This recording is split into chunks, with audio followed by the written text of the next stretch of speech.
he's a good manager, Unai Emery, Darren Ambrose. It would appear to me just a blip, right? This can't continue for Aston Villa, can it? Of course it can't, no, because they have to score. You can't open the season with 4 Premier League games and no goals. I think they had 7 at the same stage last season. They're not having too many shots. I think 10 shots on target out of 40. That's not enough. And with players that they do have at the squad, a couple of them obviously not starting, Ollie Watkins, Buendia, Morgan Rogers, those players are good enough to be scoring. And at the moment, we spoke to a few Aston Villa representatives in terms of the media in the media room who said they seem to have forgotten how to score a goal. I think they'll look to change that today. He'll look to break that duck and then take that momentum forward into the Premier League. Well, these two sides have never met in this competition before. They did play once in the FA Cup way back in the 1950s when Aston Villa won in a replay at the old Griffin Park just down the road from here at this fabulously appointed GTEC stadium that holds about 17,500 spectators. We're sat in the south stand here looking over the halfway line. The Villa fans away to our right in the northeast corner, and then the east and west stand, should I say, heavily populated with the louder Brentford fans. And we are combating against a rather loud public address system here at the GTEC. There's something up where you can tell it's the Beatles. You don't need me to tell you what song's playing behind me and Darren. Proper volume that they generate here. This is the song they all love to sing along to. So earlier tonight, Arsenal won by 2-0 in the Champions League at Athletic Club. Goals from Martinelli and late on from Trossard, getting Arsenal off to a fine start. There are other Champions League games going on tonight at 8 o'clock, including Spurs against Villarreal. Regular updates on that over on Talksport with Adrian Durham and the team. In the Carabao Cup, they're about to get underway at Darren's old club, Crystal Palace. Millwall once again the visitors, as they were in that controversial FA Cup tie earlier this calendar year. Sheffield Wednesday, Grimsby is about 13 minutes old at Hillsborough. That's 0-0 with the Championship strugglers against the side from League Two that knocked out Manchester United just a couple of weeks ago in the second round of the tournament. Brentford will be in their traditional red and white stripes with the black shorts and black and white socks. Villa in their change strip of black shirts and shorts and white socks, but a bit of light blue trim around the shoulders and the sides of the shorts. And it looks like Villa that will get us underway. They'll be kicking from right to left as we look at the south stand, heading towards the west stand to our left-hand side. He's got beyond the public address. I thought he got rid of the Beatles, then he brings it back again. So Brentford, who beat Villa for their first win of the season, Dango Ouattara got the winner on debut in the 12th minute, and he's back in the Brentford side tonight as one of 10 changes made from the weekend by new manager Keith Andrews. Who makes it through to round 4? You're about to find out here on your home of the Carabao Cup, Talksport 2, with loads more live football to come over the next 20 days here across Talksport and Talksport 2, whether it's Premier League or whether it's Championship, Champions League, Europa League, Conference League, Carabao Cup, you name it, we're all over it. WSL, so much going on. Stay on this frequency. Villa work the ball back to the edge of their own penalty area as we get underway, and it's with Esri Konsa once of Brentford. Finds Matty Cash midway point of his own half, hugging that far touchline in front of the supporters in the north stand. Helped out on that right-hand side by Evan Guesson, and it does look to me, Darren Ambrose, as though Daniel Marlon is indeed playing through the centre, as I surmised before kick-off with Guesson out on the right. Yes, it does seem that way, but I must say, Dance, I was at Portman Road last Friday with the annihilation of Sheffield United, and I said then the PA system wouldn't get beaten, and that was very close, by the way. I've just got over that, to be honest, but yeah, it looks like he is playing up front, as you said. Just seen the managers, by the way, they both sat down and then immediately both up. Unai Emery moving around his technical area. Keith Andrews looks cool as a cucumber at the moment, and rightly so with the start they've had. Marlon trying to chest the ball down just inside his own half. It's worked out to Sancho. First involvement for Aston Villa. Finds Harvey Elliott, another man making his first start for the club tonight. Finds Gesson, right-hand side of the area. The cross is deflected, and then an attempted shot by Harvey Elliott, improvised with his left foot from the right-hand corner of the area, actually straight into the grateful gloves of Hakon Valdimarsson, the Brentford keeper. Minute and a half gone, 0-0. Yeah, good start, Aston Villa. Harvey Elliott, really looking forward to seeing him play. Followed him a lot in the under-21s in the Euros. Player of the tournament, got a fantastic move here to Aston Villa, looking to get minutes. Already seen glimpses of what he can do with that speculative effort. Just landed comfortably in Valdimarsson's arms. Yeah, scored 5 goals for England's under-21s in that tournament, did Harvey Elliott. Somewhat surprising he was allowed to go out on loan, but here he is at Aston Villa as part of this much changed lineup. 7 changes in all from Saturday against Everton. Ezri Konsa back inside his own half. Konsa, who played nearly 250 times for Aston Villa, had just 1 year at Brentford. Scored in Serbia last week for England on his 14th appearance for his country. He's worked it back to Marco Bizot, the 34-year-old keeper. Kept a clean sheet on debut against Newcastle United when there was all the stuff going on about the potential for Emiliano Martinez to leave the club. Bizot back in tonight for the Carabao Cup. 3 minutes gone on Talksport 2, 0-0. Villa in possession inside their own half, just in front of our commentary position with left-back Ian Maatsen being forced in field by Aaron Hickey. It's good to see him back playing regular professional football. Pretty much 2 years out of the game with horrific injuries, Aaron Hickey. And he's back as part of that 4 in front of the back 3 for the Bees. Sancho, midway point of his own half, lays it off to McGinn, who is playing slightly deeper tonight for Aston Villa. Gets it just shy of the halfway line, works it out to Cash over on the right-hand side, just over the halfway line, but it's Rico Henry closing down the space. So again, Villa work it in field to McGinn. Finds Sancho just over the halfway line. He can get on his bike down the inside left channel. Feeds it out to Maatsen left-hand side. Infield it goes to Bogard. Now Sancho again. Thought about trying to go on the outside of Hickey, but he's an inverted winger. He's coming in from the left-hand side on his right foot, so he thought better of it. 0-0. He'll want to do well there, Jadon Sancho. He'll want to impress. He'll want to get in that Premier League starting team. Again, a player that needs to do a little bit more. Struggled, didn't he, the last couple of seasons, but got this great move to a great football club, and he'll be looking to really, really impress. And I must say, we talked about Evan Gesson. He's starting on the right, but he's kind of making a 2 up front with Daniel Marlon as well. And he's a big size, isn't he? He's a unit. Matty Cash, slightly more fleet of foot down that right-hand side for Villa. Receives it now from Harvey Elliott, level with the 18-yard line. Works it back in field to McGinn. It's all Villa possession in these opening 4.5 minutes on Talksport 2, but they've yet to really get inside the Brentford penalty area. 1 shot from distance by Elliott, comfortable for Valdimarsson. And then there's a push on Marlon as Tottenham go ahead against Villarreal early doors in the Champions League at the Tottenham Hotspur Stadium. It's an own goal from Luis Junior. What start for Thomas Frank, the former Brentford manager. Absolutely love that result. People will understand that I'm a Spurs supporter, so I see that going. No, you've never mentioned it before. Brilliant start, Thomas Frank. What a manager. Well, could be one heck of a night for North London. Jason Cundy could be very quiet with the have you, as anybody's seen at 10 o'clock in the sports bar. Arsenal 1-2-0 earlier. Here's Sancho for Villa at 0-0 down the left-hand side of the penalty area. Rolls it back to Elliott, left-hand corner of the box, lobs the ball to the far post, and it's headed wide by Pau Torres, who was up from the back, skimmed off his forward and went a good 6 or 7 yards wide of Valdimarsson's left-hand post. Brentford 0, Aston Villa 0 in the Carabao Cup. Already combining well, Jadon Sancho, Harvey Elliott. Sometimes that happens when you have 2 new signings come in, looking to impress, hungry. You want to combine, you want to prove that you can play, and you get that friendship immediately, and it seems there straight away. Jadon Sancho got the ball, looked to attack the defender, then played a lovely setback to Harvey Elliott. Good delivery into the box, just a header, but just got a little bit wrong at the end. Valdimarsson's goal kick looking for Ouattara, but Konsa dealt with it well. Gesson brings it the ball down and powers his way over the halfway line. Brilliant run from Gesson, but he runs into traffic. And Rico Henry, another Brentford fullback who's had major injury problems over the past year or so, can guide the ball back to the Icelandic goalkeeper Valdimars. Yeah, good defending, Rico Henry.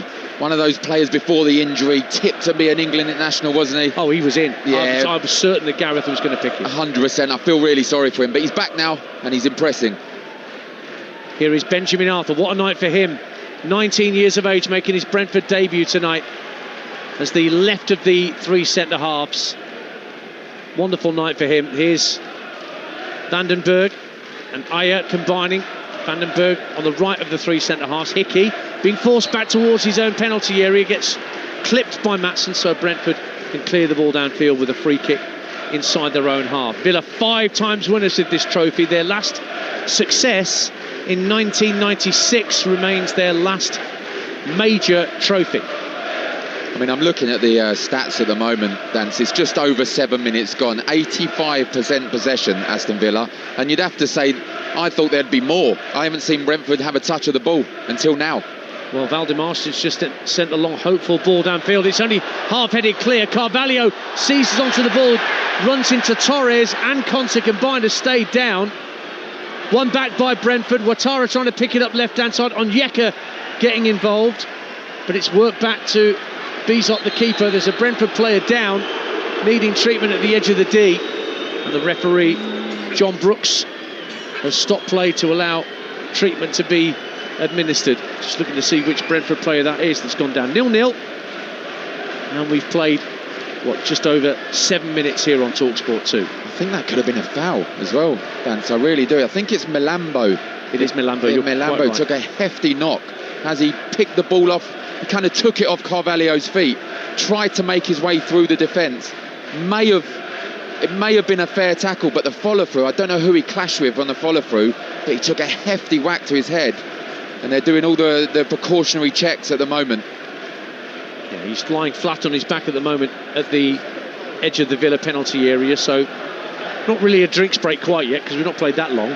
But a few players have come over from the Brentford side to have a chat with Keith Andrews, who was set-piece coach here at Brentford last season. We've talked a lot about the qualities that Brentford have shown. 7 goals from throw-in since the start of last season.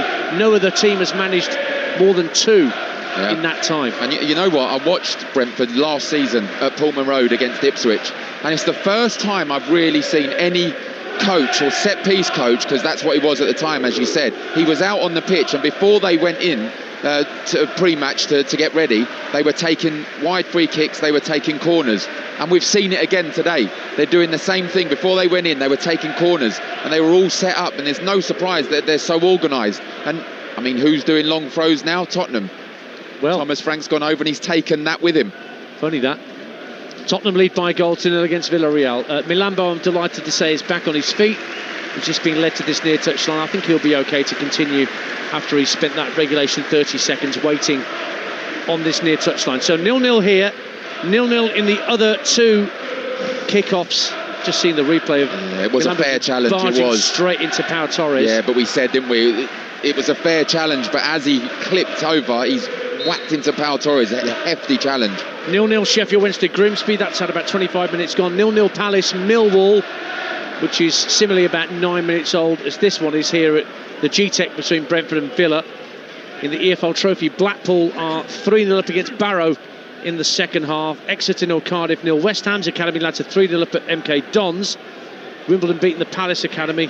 And now down the left-hand side, Villa come forward at 0-0 with Jadon Sancho down the left-hand side of the penalty area, looking to wriggle away from the challenge of Onyeka. Work back to Ian Maatsen. Maatsen just tidily sends it back to Pau Torres. Milambo waiting for the signal. And now he comes back on, so we're back at 11 against 11. McGinn, lovely clip ball to find Gesson down the right-hand side of the penalty area. Just couldn't take the ball with him. And Brentford could get it clear through Rico Henry, but they give it back up to Harvey Elliott. Marlon at the edge of the area tries to twist and turn, but then the ricochet of the ball took it away from the former Dortmund man. So Brentford have it back once more, but Villa are finding space and time around the Brentford penalty area, Darren Ambrose. Yeah, 0-0. I've seen some fantastic deliveries, passes, one from Ezri Konsa. As he picked up the ball, Ian Maatsen went straight away, played a lovely diagonal ball, and on the other side it was a great ball. I think it was John McGinn over the top to Ivan Gesson, but brilliant defending once again. Rico Henry there to save the day before Gesson was about to have a shot at goal.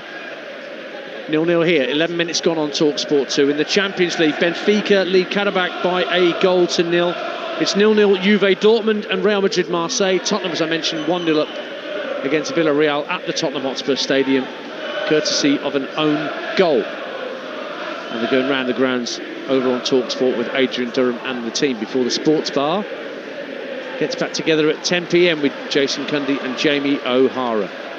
Brentford win possession on halfway, but that was a high boot, says John Brooks from Onyeka. Shake of the head from Darren Ambrose to my left. No, I don't think there was anything wrong with that. Harvey Elliott done exactly the same thing, and he gave the free kick for the Villa way. And they've taken it quickly, Villa, and Sancho has it towards the left-hand corner of the Brentford penalty area. Plays a short 1-2 with Maatsen. But again, Brentford are plugging the gaps pretty well. Most of them are back defending their own third of the pitch.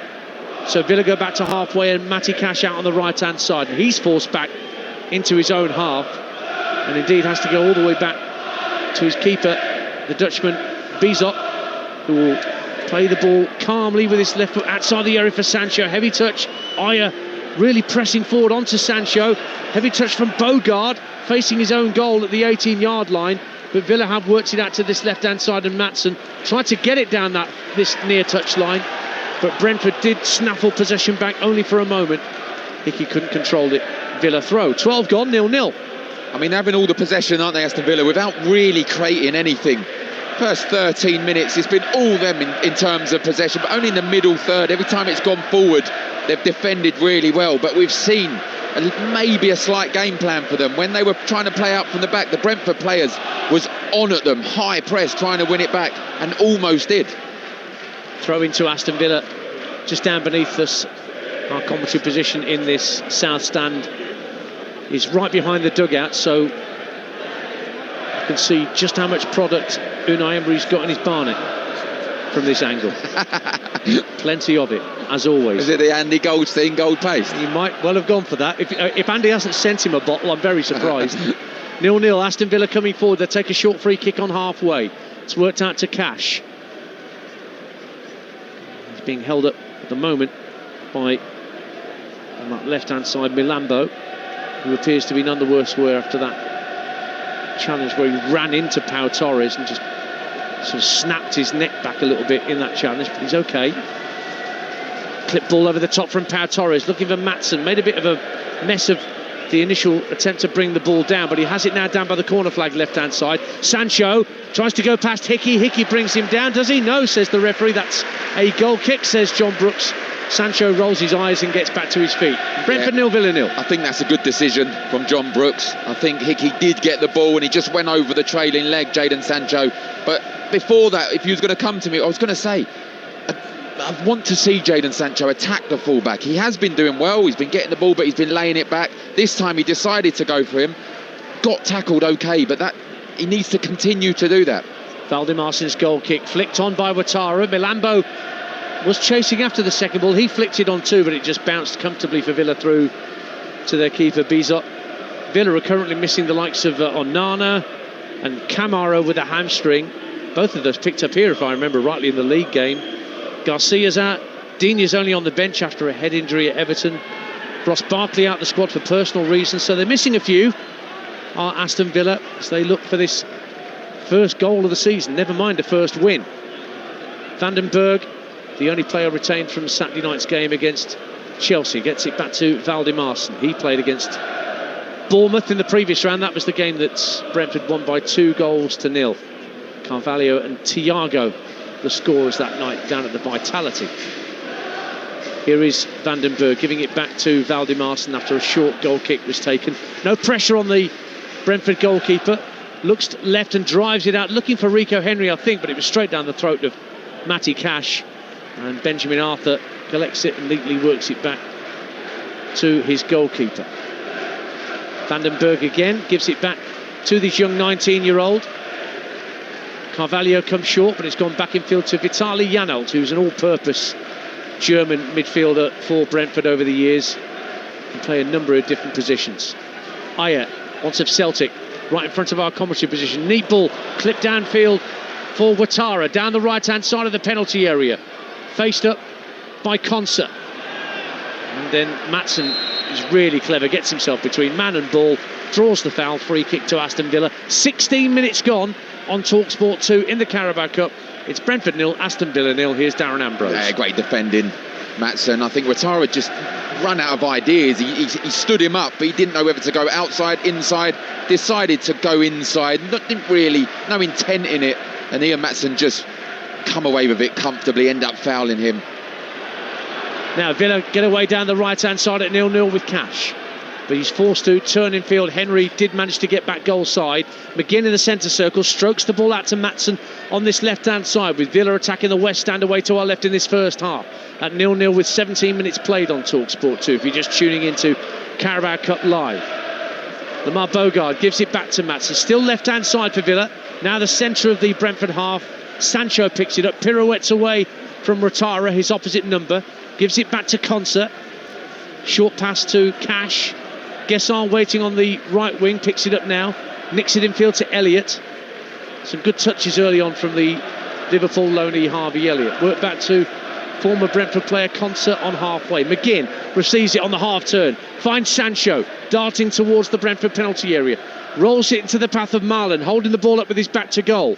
Sancho has it again for Villa by the left hand corner of the area this time. Support on his outside from Ian Maatsen, flicks the ball in field for Bogard. Back for Sancho, goes on the outside of Onyeka, darting into the area, plays the ball into the path of Marlon, but there are enough Brentford players in red and white stripes back to deal with it. It's cleared up to Ouattara, lovely touch to kill the ball stone dead, and he wins the throw off Ian Maatsen as well. 18 gone, 0-0. Yeah, good start by Jadon Sancho, has to be said. I did say I want to see him attack the fullback. He's done that, got tackled, didn't he, from Hickey. He's done it again down the outside, he's causing problems. There's just an air of lack of confidence in there in the final third for Aston Villa. All the possession in front of us, some neat touches, Harvey Elliott getting involved, but as soon as they get to the final third, they kind of, a lack of confidence, they don't really know what to do just yet. Don't forget, we've got two more exceptional nights of Champions League football across the network tomorrow and Thursday on Talksport and Talksport 2. Liverpool, Atletico Madrid on Talksport tomorrow night at 8. Bayern Munich against Chelsea on Talksport 2.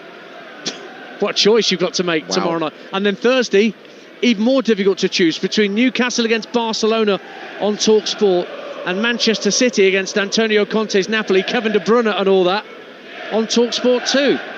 Fantastic choice of listening for you. That'll be some atmosphere at St James's Park. Won't it just? Ball's back with Christopher Ayer. Gives it back to Vandenberg. Once off, Liverpool, before he moved to Brentford. Has the ball midway point of his own half. No pressure really on Brentford players when they have the ball inside their own half, I notice. Yeah, they're starting to get a foothold now, aren't they, Brentford? They're starting to have a little bit of possession. Aston Villa are dropping off a little bit. It's kind of like the first 10 minutes, but opposite in terms of it was Aston Villa making all the passes and Brentford dropping off. Now it's the opposite. Aaron Hickey's getting in some great positions down this right-hand side as well. Here is Milambo coming deep back into his own half under pressure from Maatsen, gives it back to the keeper. Valdimarsson plays it across the 6-yard line, but very tidily got rid of by Vandenberg. Rico Henry, lovely little ball in field to Janelt, tucked out to the left-hand side, played forward to Carvalho, tried to bring it down on halfway, but the ball just bounced and bobbled away from him. Villa played the ball downfield, but gobbled back up by the Brentford defence. And here's Christopher Ayer once again, bringing it clear up towards the halfway line. Hickey just up ahead of him in front of our commentary position, with Brentford attacking the east stand away to our right in this first half. 20 minutes gone, 0-0 on Talksport 2 in this Carabao Cup tie. No goals anywhere in the Carabao Cup so far tonight, with Sheffield Wednesday Grimsby and Palace Millwall also goalless, but Sheffield Wednesday Grimsby was an earlier kick-off. Got about 10 minutes to half-time at Hillsborough. Here's Aaron Hickey for Brentford once again, just over the halfway line, looks up and then plays it out to Ouattara, who's in space down the right-hand side, can measure across it, plays it right in front of goal, just missed by Milambo, and the far post, Henry drives it in, cleared from in front of goal by Conser, and Villa get it clear downfield, but Arthur's there to win it back. And now Brentford have it again, lovely cushion touch by Carvalho, finds Ouattara, right hand corner of the area, goes past Maatsen, drills it into the near post and turned behind by Pau Torres for Brentford's first corner of the game. 21 gone, 0-0. Oh, listen to this now, Dan. Ouattara causing all sorts down the right hand side. Two fantastic deliveries into the box. One, Milambo just missed it. Found Rico Henry at the back. I think he was going wide, but Ezri Konsa wasn't to know that. Cleared it. Back out to Ouattara. Another good delivery, this time along the floor. Again, good defending. Best chance of the match. So, first quarter of the game goes the way of Brentford. And it will be Vitaly Janelt to take it down to our right-hand side in the southeast corner, away to our right. So it's going to be a left-footed in-swinger from the number 27 for Brentford. Raises his right arm. In it comes now, left-footed. Headed goalwards by Sepp van den Berg and tipped over by Bizot for another Brentford corner. On target, but a comfortable save in the end for the Dutch keeper. Oh, Dance, I think he should do better. I really do, Van den Berg. It's a free header, 6 yards out. I think he's going over as well. He just needs to skim that off his head into the far corner. He's got too much on it in the end. Comfortable save. Second corner from the same side, the southeast corner. Janelt once again about to drive it in. Plenty in the 6 yard box from both sides. Goes to the far post this time. Headed up and out by Pau Torres. Further cleared by Marlon. Picked up by Hickey. And he and his fellow fullback Rico Henry exchange passes and then go all the way back for the sake of safety to their goalkeeper Valdimarson. So 0-0 in the Carabao Cup. In the Champions League, Benfica now 2-0 up against Karabakh in the Stadium of Light. Pavlidis with the second goal for the Portuguese. Spurs 1-0 up against Villarreal. I have to say that as often as they're in front, because otherwise Darren Ambrose would get upset if I didn't mention what was going on just round the M25 from here. Spurs will be in action in the Carabao Cup themselves next week when they play Doncaster a week tomorrow. Ball's back with Van den Berg, who just had that really good chance from the Janelt corner for Brentford. Midway through the first half, 0-0. Long ball downfield from Ayer, looking for Ouattara. Takes it down brilliantly on his chest. What a back heel to try and get Milambo into the game, but a super sliding challenge from Maatsen stopped Milambo getting clear. Then Bogard runs into trouble, but the ball ricochets out to Harvey Elliott for Aston Villa on the right-hand side, just over halfway. Tucks it back to Cash inside his own half. And then Cash works it back to Concert. But that was lovely skill from Dango Ouattara. You enjoyed that, Darren Ambrose. It was almost perfection, almost magnificent by a millimetre. Chests it down. He wasn't even favourite to win it. Chests it down, goes for a back heel for Milambo. Just tackled at the last minute. Almost fantastic, that. Scored 11 goals in 88 appearances for Bournemouth, Dango Ouattara. But his goal record for his country, Burkina Faso, is fantastic. It's like 1 in 2 with 24 caps, 12 goals for him. And he's already off the mark here as a Brentford player, courtesy of the goal he scored at the end. Brentford are attacking in this first half, when his first shot was only half saved by Emiliano Martinez, and he tucked it away. Told that Marseille have the lead at Real Madrid in the Champions League. Get that confirmed for you as soon as we can. Indeed, it is 1-0 to the one-time French Champions League winners. You've got to go back a long way to when Marseille were winning the Champions League. Chris Waddle was in his pomp there, and Basile Boli and Jean-Pierre Papin. But they lead at Real Madrid by a 1-0. It's Timothy Weah, assisted by Mason Greenwood, once of Manchester United, who's out there for Marseille these days. 25 minutes gone here in the Carabao Cup at the GTEC Community Stadium. It's Brentford 0, Aston Villa 0. Ian Danter and Darren Ambrose with you on Talksport 2. Lovely chest down again from Dango Ouattara. And Milambo feeds Hickey. Ouattara pulls out to this near side, the Brentford right. Looks up, thought about swinging across him with his left, but instead tries to play a 1-2. Well, Carvalho thought he was playing for a 1-2.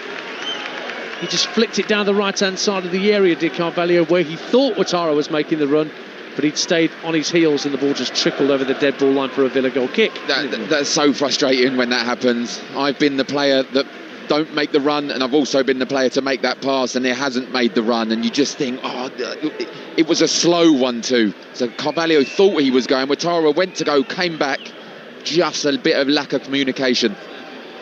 Brentford 0, Aston Villa 0 in the League Cup. Brentford have it back, left-hand side. It's given back to Vitaly Janelt, tucked infield to Onyeka.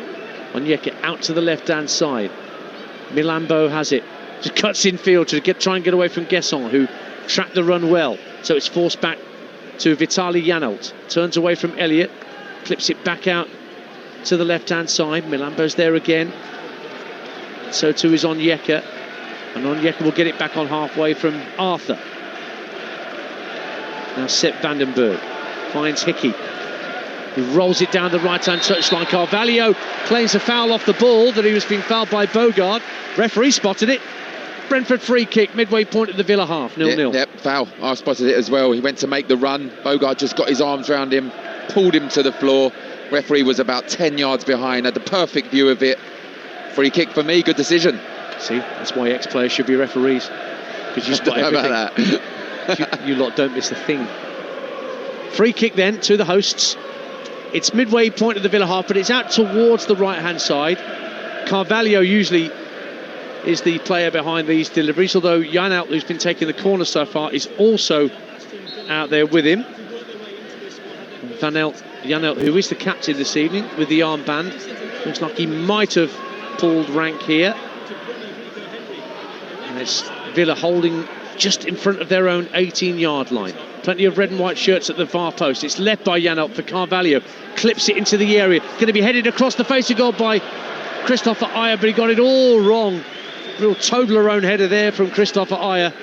But Unai Emery, down beneath us, was going mad at his defenders for how they policed that, but it went harmlessly behind for a Villa goal kick, 0-0. Oh, he's on his own, weren't he, Ayer, at the back post? And I don't know what he's tried. There was no way. He's about 16 yards out on an angle. There's no way he was going to score. He should have come back across the goal, decided to just head it towards the near post and just got it all wrong. So 0-0. Familiar scoreline if you're a Villa supporter. One or both sides have failed to score in Villa's last 9 competitive matches. On halfway, Brentford slide it forward looking for Carvalho, but a heavy touch. He intended to find Janelt with that, but it's worked back to Konsa as Villa have it back. Konsa then gets shoved over by Carvalho. That's an easy free kick for John Brooks to give. And it's 0-0 as we approach the half hour on Talksport 2. I think that was frustration from Carvalho. It's a fantastic pass in. I think it was Janelt with the pass to Carvalho. Got his touch all wrong. Just went chasing it. Ended up giving away an unnecessary free kick. Fourth official, Gavin Ward's just having a quiet word with Emery as Brentford put the ball into the box, but it swirls comfortably into the arms of Bizot. Bowls it out underarm, and Harvey Elliott can try and launch a Villa counter-attack here. Gets up to halfway right-hand side, plays it in field on a diagonal looking for Marlon, but comfortably dealt with by Christopher Ayer, and he plays it down the right-hand side looking for Ouattara. Good covering defence by Pau Torres, but his clearance downfield straight down the throat of Aaron Hickey. 0-0.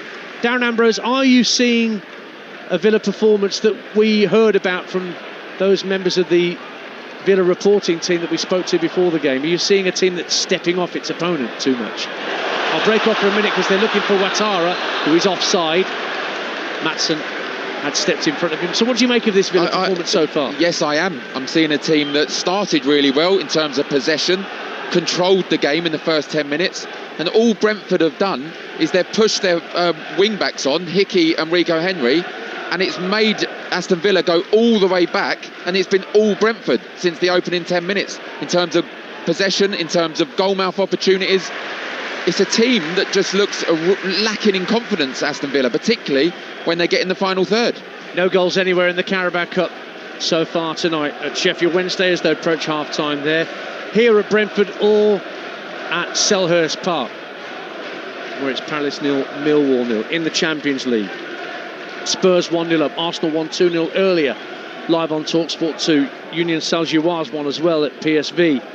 Benfica 2, Karabakh 1. Karabakh get a goal back just now. Real Madrid 1-0 up. Well, at least they were. I think it may well be 1-1. Penalty to Real Madrid at the Bernabeu. Falls back with Bizot, the Villa keeper. Hurriedly clears under pressure from Janelt up to halfway. And Marlon is being fouled by Sepp Vandenberg. He looks innocently at the referee, who wants nothing to do with it. Keith Andrews now getting in Gavin Ward's ear. And you wouldn't think you'd have too busy a night as a fourth official if you're dealing with Keith Andrews and Unai Emery. Not so for Gavin Ward. This is a fashion show. I think, is Keith Andrews going for best dressed Premier League manager? I think Scott Parker will have something to say about it. But frankly, I'm not one to judge whether people are best dressed or not. Don't ask me.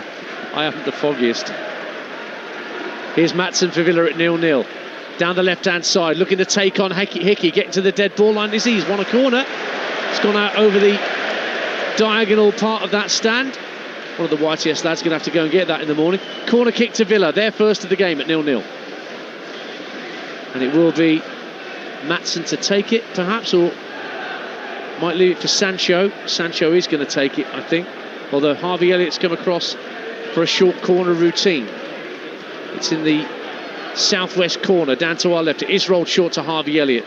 Now McGinn gives it back to Sancho. Back for John McGinn once again, left-hand corner of the area. Lovely ball, out comes the goalkeeper, Valdimarsson. Drops it at the second attempt, but it allows Brentford to break. Henry brings it forward, clips it infield looking for Milambo. But a great header from John McGinn, back defending to stop the counter-attack having any more impetus. But Brentford have it again.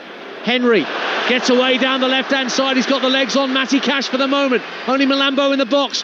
Sent the ball in, blinded Henry. Didn't look up, but it blocked away. Janelt picks it back up for Brentford. Now there's more red and white shirts forward for the Bees with 13 minutes to half-time. 0-0 if you're just tuning into EFL Cup live on Talksport 2. Dango Ouattara for Brentford. Right-hand corner of the area. Feints to cross with his left.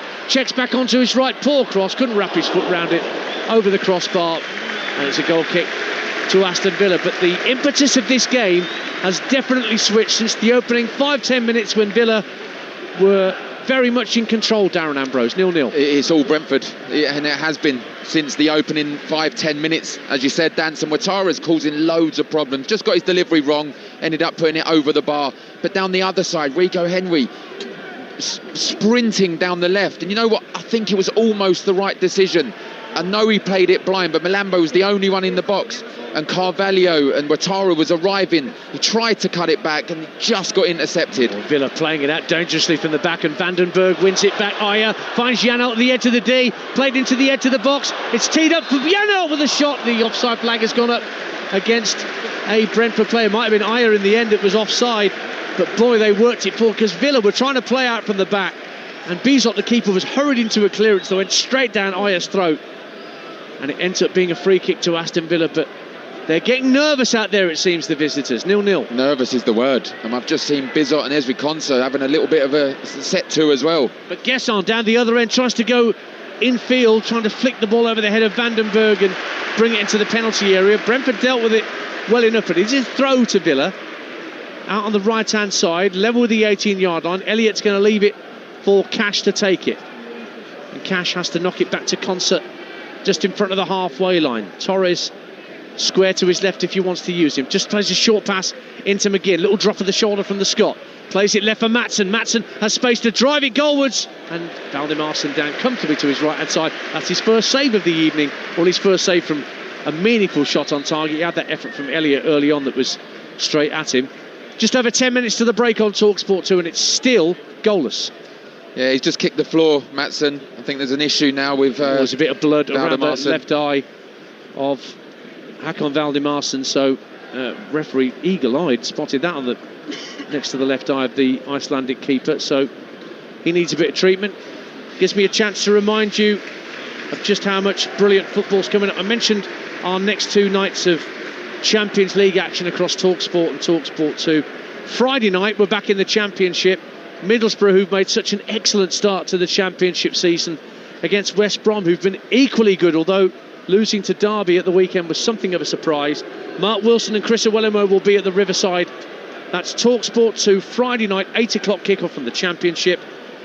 And then, of course, we have game day on Saturday. Loads of games for you. I'll be at Sheffield United Charlton on Saturday afternoon at 3 o'clock with Perry Groves for Chris Wilder's first game back in charge. You've got the Merseyside derby on Talksport at 12:30. Our coverage starts at 11. Reshmin will be at Anfield with Sam Matterface and Charlie Adam, who played for Liverpool and was set piece coach at Everton until last season. And Leicester Coventry will be live at the same time over on Talksport 2 from the Championship at 12:30. Adam Bridge and Mark Albrighton. And we've also got Brentford at Fulham in a West London derby. Saturday night football on Talksport in the Premier League. Joe Shannon and Stuart Pearce will be alongside Faye Carruthers at Craven Cottage for that. You've missed none of the action here because Valdimarsson has been receiving treatment for that cut around his left eye, but I think they've put the old 1001 adrenaline solution like they do on the boxers. Yeah, I'm just trying to think, Dance, when he may have done that, because there was a moment, it must have been at least 5 minutes ago, I think it was Ouattara went up and he seemed to be close to him, then Evan Gesson went to slide, so maybe he's been called, but other than that I can't figure out when he's actually done that. No, it's a little bit of a strange one, but he's okay. It's not the classic case of a keeper just having a twisted sock and needing treatment. Genuinely did have an injury there that needed sorting out there, the goalkeeper. So we're back underway, so there'll be a bit of stoppage time to add on at the end of this first period. We've played 37 minutes of football and it's still goalless between Brentford and Aston Villa in the Carabao Cup. Valdimarsson has the ball at his feet just outside of his own 18-yard box, clips it to his left for Arthur. The youngster gives it back to Valdimarsson. Benjamin Arthur's looked neat and tidy so far on debut, hasn't he, Darren Ambrose? Yes, absolutely. You wouldn't say it was his debut, and that's probably the biggest compliment you can give a player at a young age. He's come in, looks assured, looks calm. I must say though, Dance, I said it before, there was a goal kick to Brentford and Hickey and Rico Henry were the furthest players forward, the two wing-backs. Well, Hickey's trying to be the furthest player forward as Brentford have it inside their own half with Frank Onyeka. Turns and tucks it out to Arthur. The other thing about this youngster, they're happy to give him the ball, Benjamin Arthur. They're not just sparing in possession. Hickey's absolutely on the shoulder of Ian Maatson all the time here on this right hand side, waiting for the ball. By the time he gets it, he's got his back to play. Tries to knock it in field for Janelt. Villa win it back. Now Doniel Mallon pushes his way in field. Good strength from Doniel Mallon. Works it out left to Jadon Sancho. Sancho has got Maatson on the overlap. Uses him as a decoy, does he? No, now he does use Maatson. Gives it back to Sancho, but he's now under pressure from Brentford defenders. Villa trying to work the oracle, then lose possession, and away come Brentford on the counter-attack, but it's only Ouattara and Carvalho in attack at the moment. Ouattara coming in field up to the edge of the area, shoots, hits the back heel of Esri Konsa and ricochets out to this left-hand side, and then the flag goes up against Carvalho, who is chasing after the loose ball, and Villa get a free kick at 0-0. Firstly, it's too slow from Aston Villa when they go forward. It's standstill. Players, Jadon Sancho, Maatson, they're not attacking with any intent whatsoever. Then the other end, I think Ouattara's just made the wrong decision. Carvalho made a great run. Now Gesson on halfway turns and finds Harvey Elliott striding into the Brentford half. Held up by Henry. Gives it back to Gesson at the edge of the D. Tries to knock it out to Marlon, right-hand side of the area. He showed good strength initially, but Rico Henry stuck to his task, and then he just jinks his way past Matty Cash. Wins a throw off the defender, and the locals love it. 0-0. He's been excellent, Rico Henry. Excellent in this opening 40 minutes of this match. No one's getting past him. He's a threat going forward. I mean, Evan Gesson's a real size compared to Rico Henry, but he's not getting bullied at all. By the way, it was 1-1 to Real Madrid. It was a penalty scored by Kylian Mbappe. 1-1 against Marseille in the Champions League. Benfica 2, Karabakh 1. 0-0 between Dortmund and Juventus. And Tottenham lead Villarreal by a goal to 0. They're going round the grounds tonight on Talksport in both the Champions League and the League Cup. But there are no goals to speak of anywhere in the three League Cup ties tonight. They've reached half-time at Hillsborough. Sheffield Wednesday 0, Grimsby 0. And no goals, Palace Millwall. Here comes Ian Maatson for Villa. Striding forward up to the left-hand corner of the area.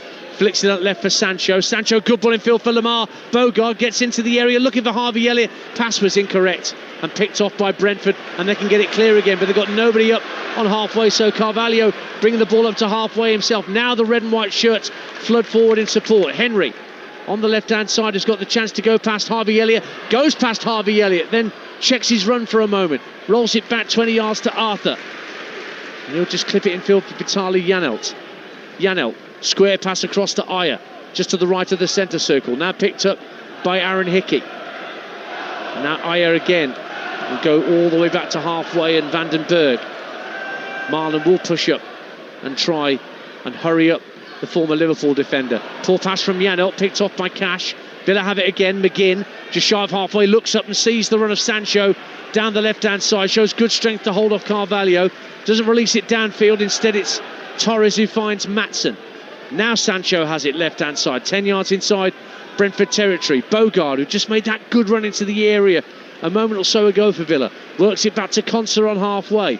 He's lost a shin pad there, Bogart. It's about the size of a 10. Is that what it was? Yeah. Shin pads have changed since I played. Here's down the right-hand side, Matty Cash for Aston Villa. Trying to play a 1-2 with Gessan. Gets it back. Goes down inside the area under pressure. No penalty, says the referee. Gessan tries to work it back to the edge of the penalty area. It's cleared away. And Matty Cash's arms aloft at John Brooks, saying, why haven't you given that as a penalty? He caught me. 0-0.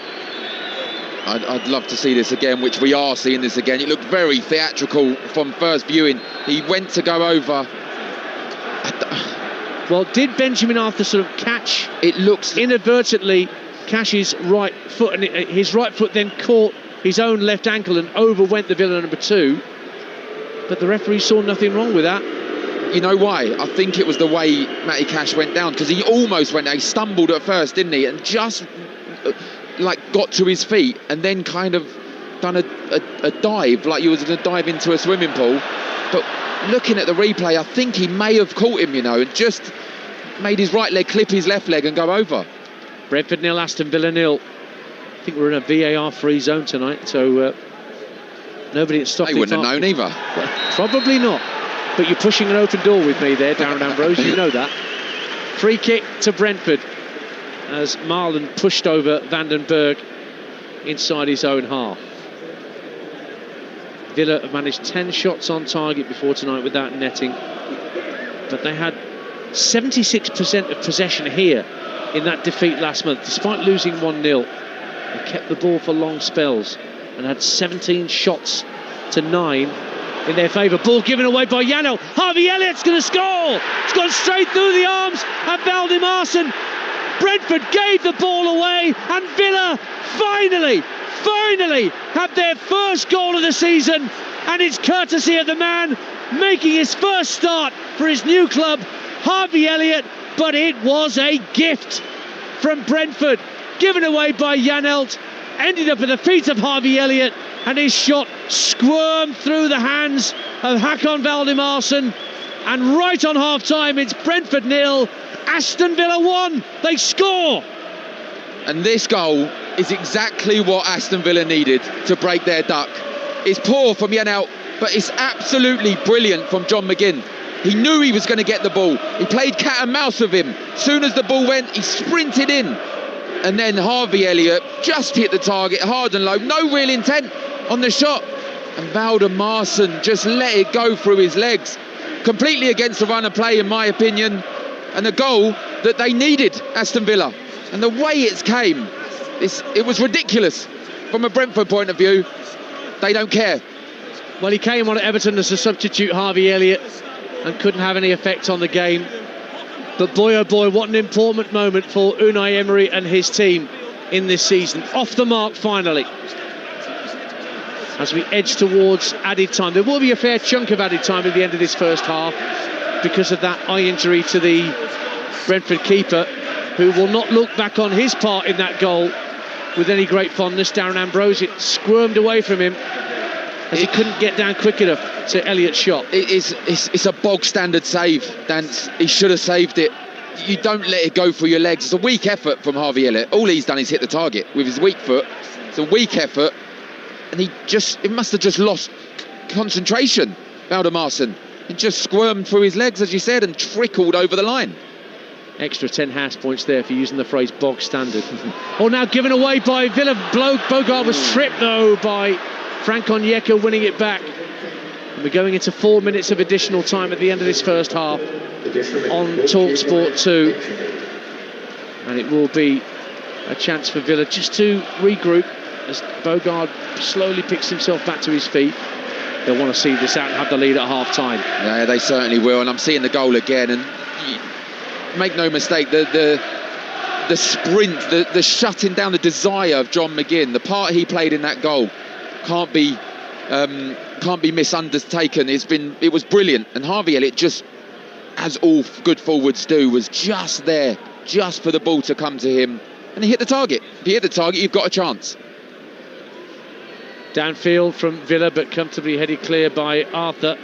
Cash clips it down the right-hand side. Brentford 0, Aston Villa 1. We're in the second minute of 4 that have been added on at the end of this first half. Guessant, who's shown great strength down the Villa right-hand side. He's won a free kick off Rico Henry, almost level with Brentford's 18-yard line. And he has been very, very strong for Villa down that right-hand side, and he's earned his side a free kick. 1-0 Villa lead. It's probably the first real time he's got the better of Rico Henry as well. He's busy. Gets on down the right-hand side. He likes to drift in as well. He's had his opportunities. I mean, he's being played really well by Rico Henry, but this time he got the better of him and has won his team a free kick. To be taken on the right-hand side. Elliott standing over it. So too is Sancho.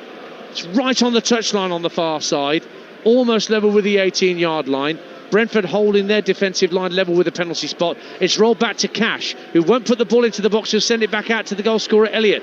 Gives it back to Cash. First time cross headed away by Henry. Only as far as Maatsen. Maatsen back from McGinn, just in front of the centre circle. Clips it down the left-hand side of the area. Brought down on the chest by Konsa. Bogard takes over. Still inside the area, left-hand side, trying to work it back to the edge of the box, and Sancho finds Marlon, tries to twist and turn. Comes out to Matty Cash with an ambitious drive from 25 yards out, and the way you got from the Brentford fans tells you where that ended up. Goal kick Brentford, but Villa lead 1-0. Why not though, Matty Cash? Why not? We know he can hit them. He's got a good strike on him. This one he got all wrong. Went right high and wide into the stand. But they look confident now. How one goal has changed it. It's funny that. Goal kick for Brentford. Valdimarson will smack it downfield. No one's stayed short for this goal kick for Brentford, and he will look to clobber this down the right hand side. Aya is the obvious target. She won't reach him. It's headed away by Bogard. Arthur on halfway lobs it downfield, headed on by Milambo. Carvalho thought there was a high foot on in there, but the referee saw nothing wrong with it. Villa have it back, and here's Bogard on halfway. Now sprints into the Brentford half of the field, holds off Hickey, taken up by Maatsen, down the left-hand side of the area for Jadon Sancho. Can Sancho find a teammate? Sancho still has it inside the box, and still has it, and then by the time he wanted to give it to Maatsen, Maatsen was caught on his heels, and Brentford got it back, and that was a wasted opportunity for Aston Villa when it looked like they had lots of chance to get the ball in the area. Carvalho runs into Elliott as Brentford tried to launch a counter-attack. We're dealing in the last seconds of this first period. Villa leading by a goal to 0. Pau Torres, left-footed ball up to halfway, looking for Sancho, holds off Vandenberg, but it's Vandenberg who will clear downfield, and then McGinn puts it out of play. But that may well be that for the first half. All eyes on John Brooks, our referee. He's looking up at the board as well, looking to see how many minutes have gone, and he blows his whistle at half-time. And ironic cheers from Aston Villa supporters over in the northeast corner of the G-Tech Community Stadium, because their heroes have finally found their way to goal after 400 minutes or so without scoring. Finally they got their first goal of the season, but what a gift to give them that goal. They'd started the first half of this Carabao Cup tie well, Villa, but had somewhat lost their way as Brentford, the hosts, got more possession and more control territorially, and then a short pass out from the keeper. Vitaliano was dispossessed by John McGinn, and Harvey Elliott rolled the ball into the net. Poor attempt at the save from the keeper, but Harvey Elliott won't care on his first start, his first goal. And at half-time in the Carabao Cup round 3, it is Brentford 0, Aston Villa 1. Darren Ambrose, your thoughts? Yeah, sometimes when you're on this lack of confidence, you haven't scored in 4, you just need either a spectacular moment or a moment of madness from the opposition, and that's exactly what it was. I think, as I said, John McGinn's part in the goal can't be understated. It was fantastic, shutting down high press, and Harvey Elliott just hit the target. It wasn't hard and low, it was weak and low, but it just went through Valdemarsen's legs, and they needed that. And this could be a springboard to a lot more now. What were Brentford doing right and wrong in that first half for you? They started slowly, Brentford, but they got a grips of the possession that Aston Villa had, and all they done is they put Aaron Hickey and Rico Henry, the furthest forward, as their wing backs, and it made Aston Villa drop deep, and then they started to take control. Aston Villa were still having the majority of possession, but in terms of in front of goal, Ouattara looked good down the right hand side. I think they had their opportunities, they had their moments. Carvalho's been a little bit quiet, but when he gets it, he looks dangerous.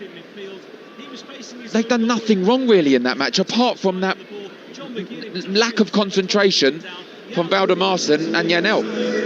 And as for Villa, Jadon Sancho and the goal scorer Harvey Elliott on their first starts for the club. Sancho's looked lively at times. He has tried to get past Aaron Hickey once down the left-hand side, and then Guesson's actually probably been the most eye-catching of the Villa players, hasn't he? Yeah, I've liked the look of Guesson down the right-hand side. Busy, strong. He's got a good battle versus Rico Henry. I think he got the better of him at the end. Jadon Sancho, as you said, bits and pieces, he's looked okay. He slows it down a lot. We know what he likes to do. I like to see him attack the fullback a little bit more, Aaron Hickey. But he gets the ball, he puts his foot on it, he slows it down, and he plays a backwards pass the majority of the time. I'd like to see him be a little bit more confident on the ball. I think Harvey Elliott's done well. He finds himself in those positions in the number 10 role. He always looks for a positive pass, and then he got his goal.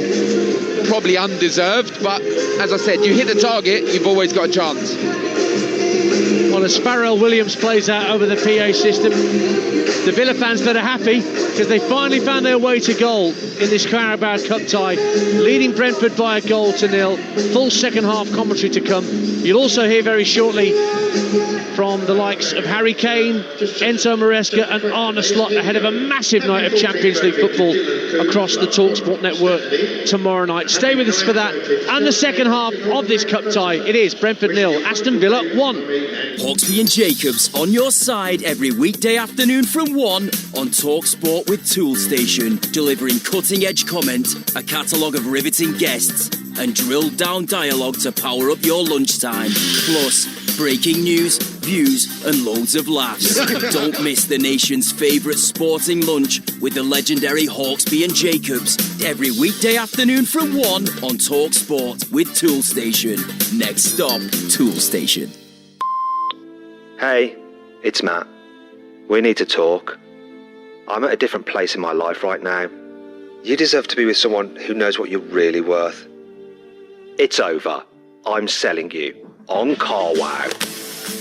With over 5,500 dealers on our site, breaking up with your car has never felt so good. Get a valuation today at carwow.com. Terms and conditions apply.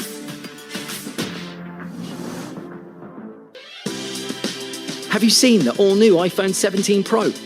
Designed from the inside out, it's the most powerful iPhone yet, with the ultimate Pro camera system.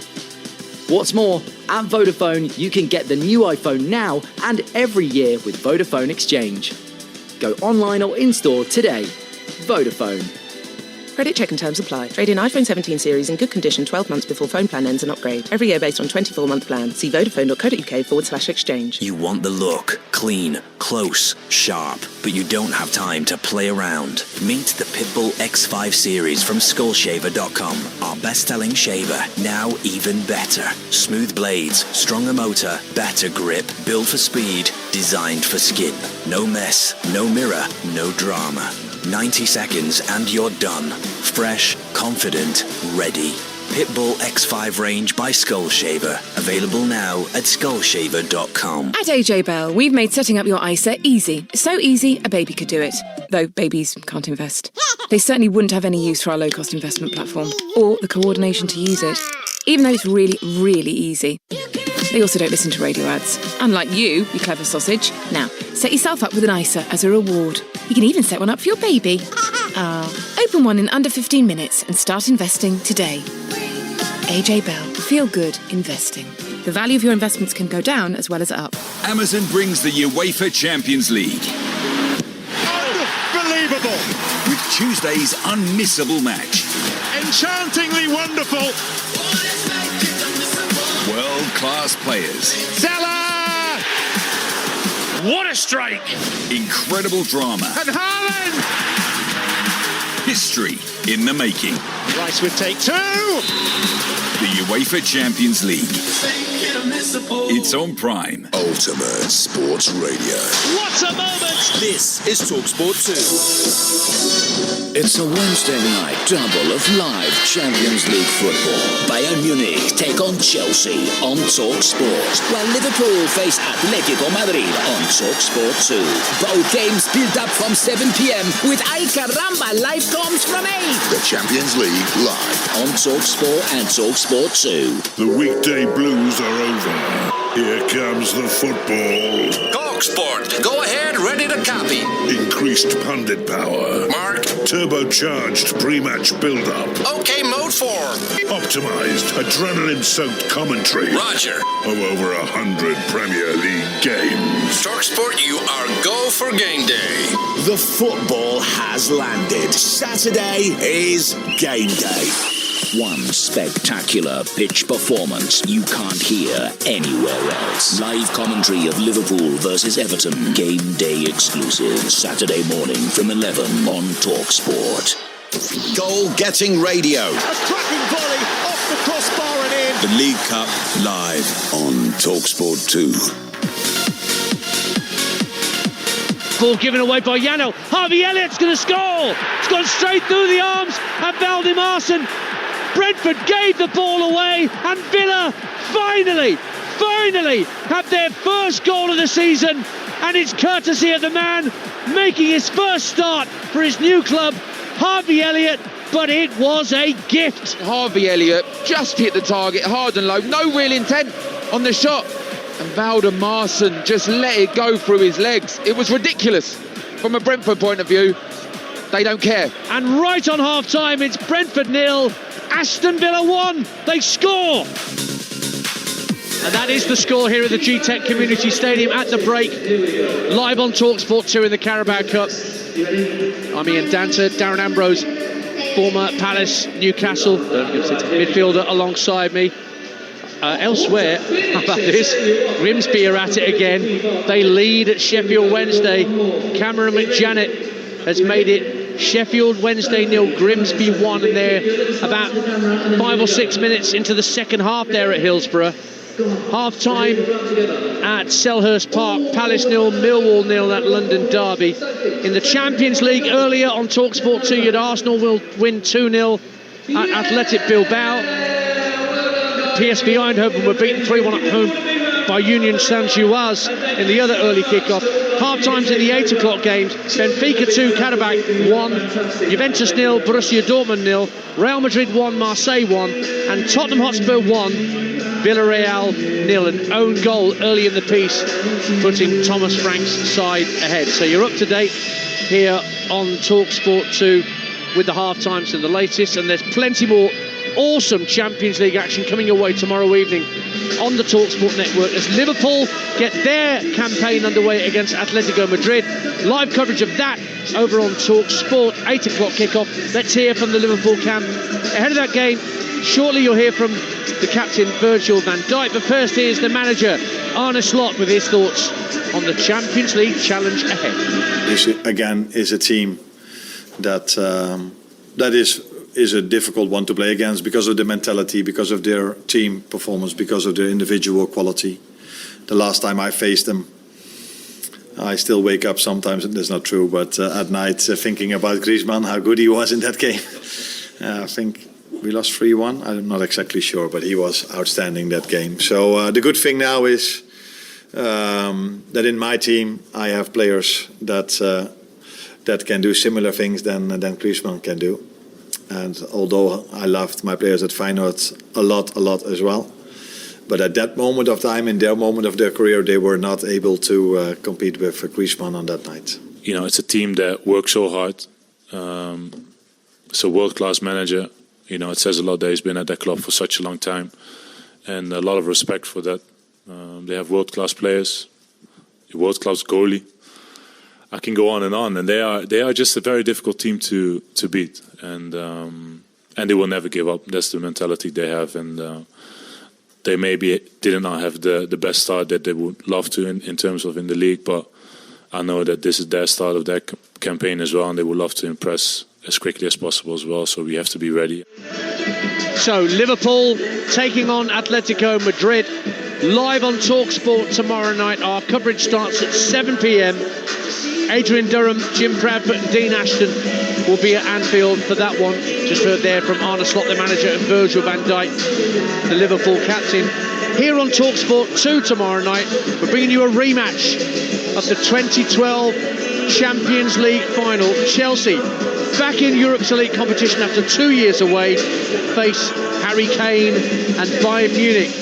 Shortly you'll hear from Blues head coach Enzo Maresca, but first, here is England's number 9, Harry Kane, who believes the German side are being underestimated. You know, whenever you're at a club like Bayern Munich, there's an expectation to win the best competitions, and the Champions League especially. You know, we've done okay in the competition over the last couple of years, but ultimately, you know, if we don't win it, there's always going to be a bit of disappointment. So I wouldn't say that we're underdogs, but you know, you're playing against the best teams in Europe, so there's a lot of hard work from now until hopefully that moment in May or at the start of June. So yeah, look, we're right at the start of the competition, so I don't want to think too far ahead about winning or not. It's about progression first and foremost, trying to get as high up in the league as we can, and that starts with hopefully a victory tomorrow night. We are very happy to be in this competition. 1 year ago we were playing Conference League playoff, so we are happy to be here.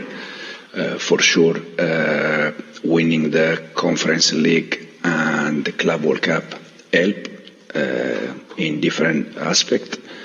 And then in terms of experience, I think all of us, when we start something, we are lack of experience. We have to start, and we're going to start tomorrow. Enzo Maresca there, and before that you heard Harry Kane, Bayern Munich striker. So Bayern Munich, Chelsea, live here on Talksport 2 in the Champions League tomorrow night. That gets underway at 8 o'clock. Sam Matterface, former Chelsea midfielder Andy Townsend will be your commentary team for that game in the Allianz Arena. Darren Ambrose is alongside me, Ian Tanter here at the G-Tech as we wait for Brentford and Villa players to come out for the second half of this Carabao Cup tie. Villa 1-0 up. Just get your quick thoughts, Darren, on those two games. Which one are you going to listen to first? Liverpool Atletico or Bayern Chelsea? Which one's going to grab your ear most of all? It's a tough call, isn't it? It is a real tough call, but I mean, Bayern Chelsea, I think I really like the sound of that. I think Chelsea may surprise a few people. I don't know if it would be a surprise how far they can go in this tournament. I'm really looking forward to it. There's Harry Kane talking about our Bayern being underestimated. Are we underestimating Enzo Maresca as Chelsea manager with what he's done a little bit? I mean, he's had an embarrassment of riches to work with, but he's still got to coach those players and get a balance and blend right. Yeah, of course, and so many players as well, so many egos, and as you said, to get the balance right with the egos that he's got and trying to keep everyone happy, it would be difficult for him to. I believe they should be up there in terms of Premier League, and they should be up there in terms of Champions League.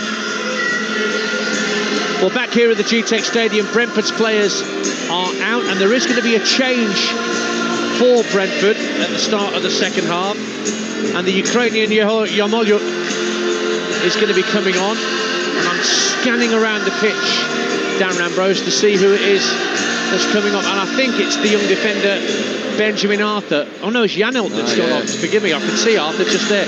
It is Vitaly Janelt that's making way, who gave away the ball to allow Villa to score at the end of the first half. Well, I'm hoping quite harsh if he's not been substituted for that. I was just going to say, I'm hoping that's not the reason that he's been taken off for a mistake, because you don't want that as a player. You lose confidence.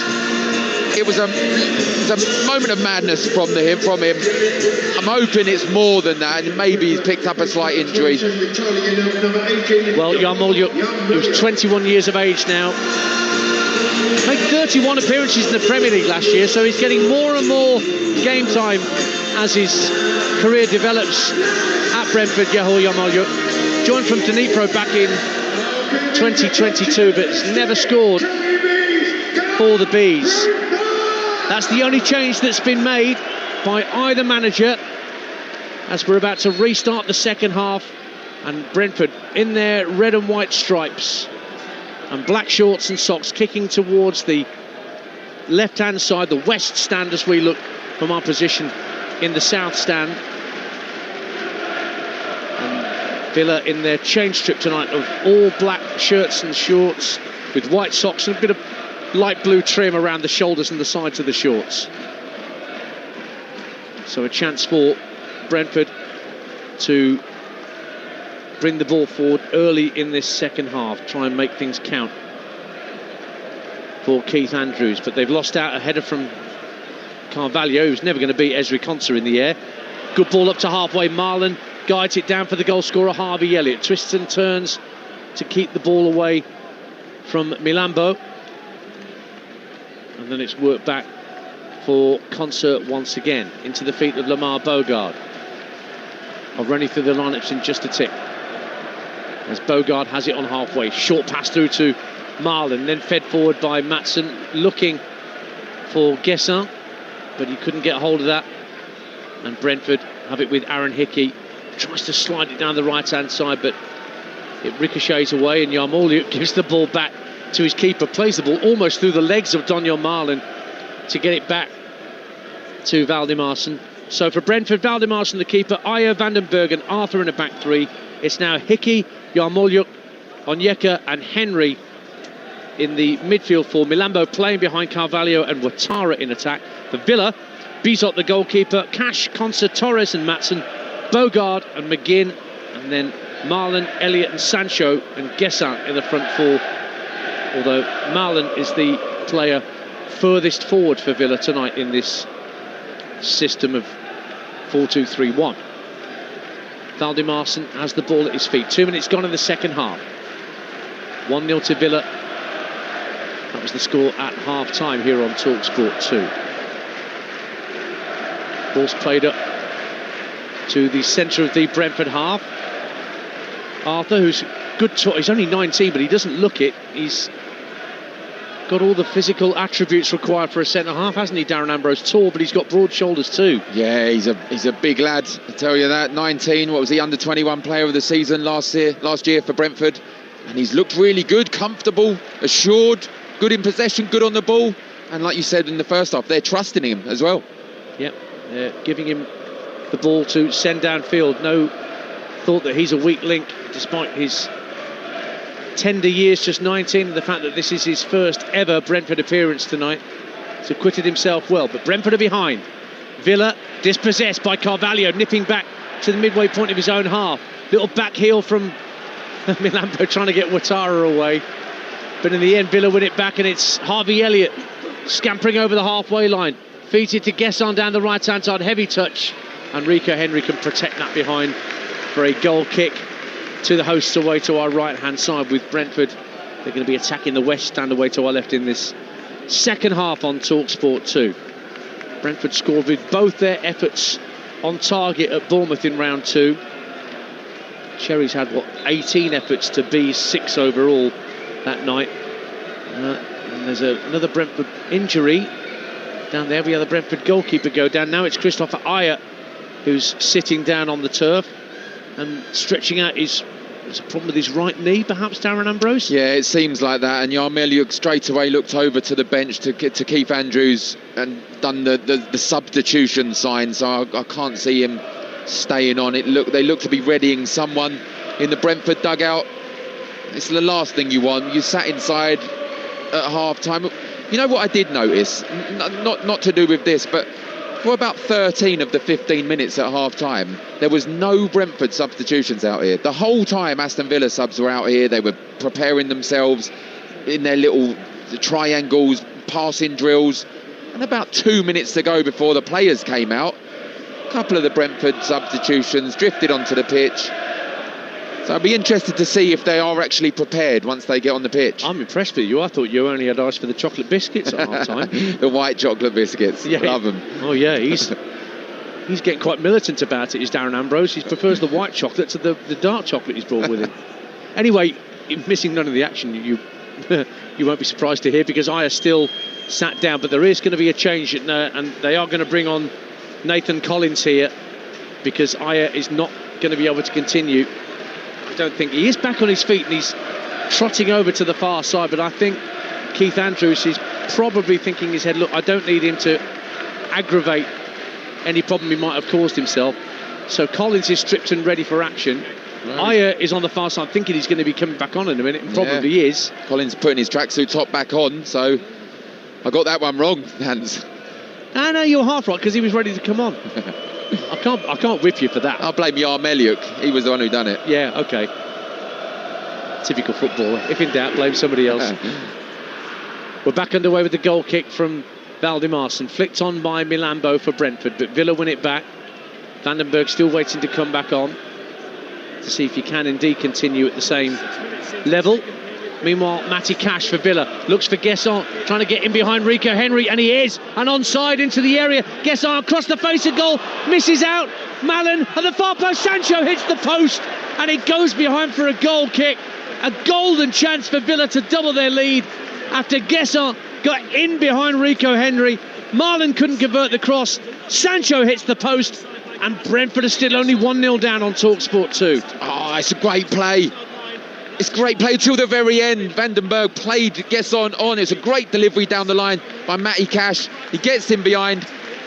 He either needs to do the cross earlier for Marlon in the box, or just attack the goal. He had loads of space to attack the goal. He didn't. He had the extra touch, Guesson, played the ball across, missed Marlon in the box, and there was Jadon Sancho at an angle. I have to give him that. He was at an angle and just hit the outside of the post. But Aston Villa have started this half a lot better. Borussia Dortmund lead at the Juventus Stadium in the Champions League. Karim Adeyemi makes it Juventus 0, Borussia Dortmund 1 in the Champions League. 1-0 to Grimsby at Sheffield Wednesday in the Carabao Cup. Still no goals at Selhurst between Palace and Millwall. Here at the G-Tech Community Stadium, 7 minutes of the second half gone. Brentford 0, Villa 1. That goal from Harvey Elliott just shy of half-time. Villa's first goal of any kind this season. Ball's back with Ezri Konsa. Finds McGinn dispossessed, and now it's rolled forward to Ouattara. Gets to the edge of the area. Can he drive it goalwards? What a brilliant block from Konsa, who got back in front of his man, slid in and stopped the shot coming in from Dango Ouattara. That is a brilliant defending from the Villa number 4.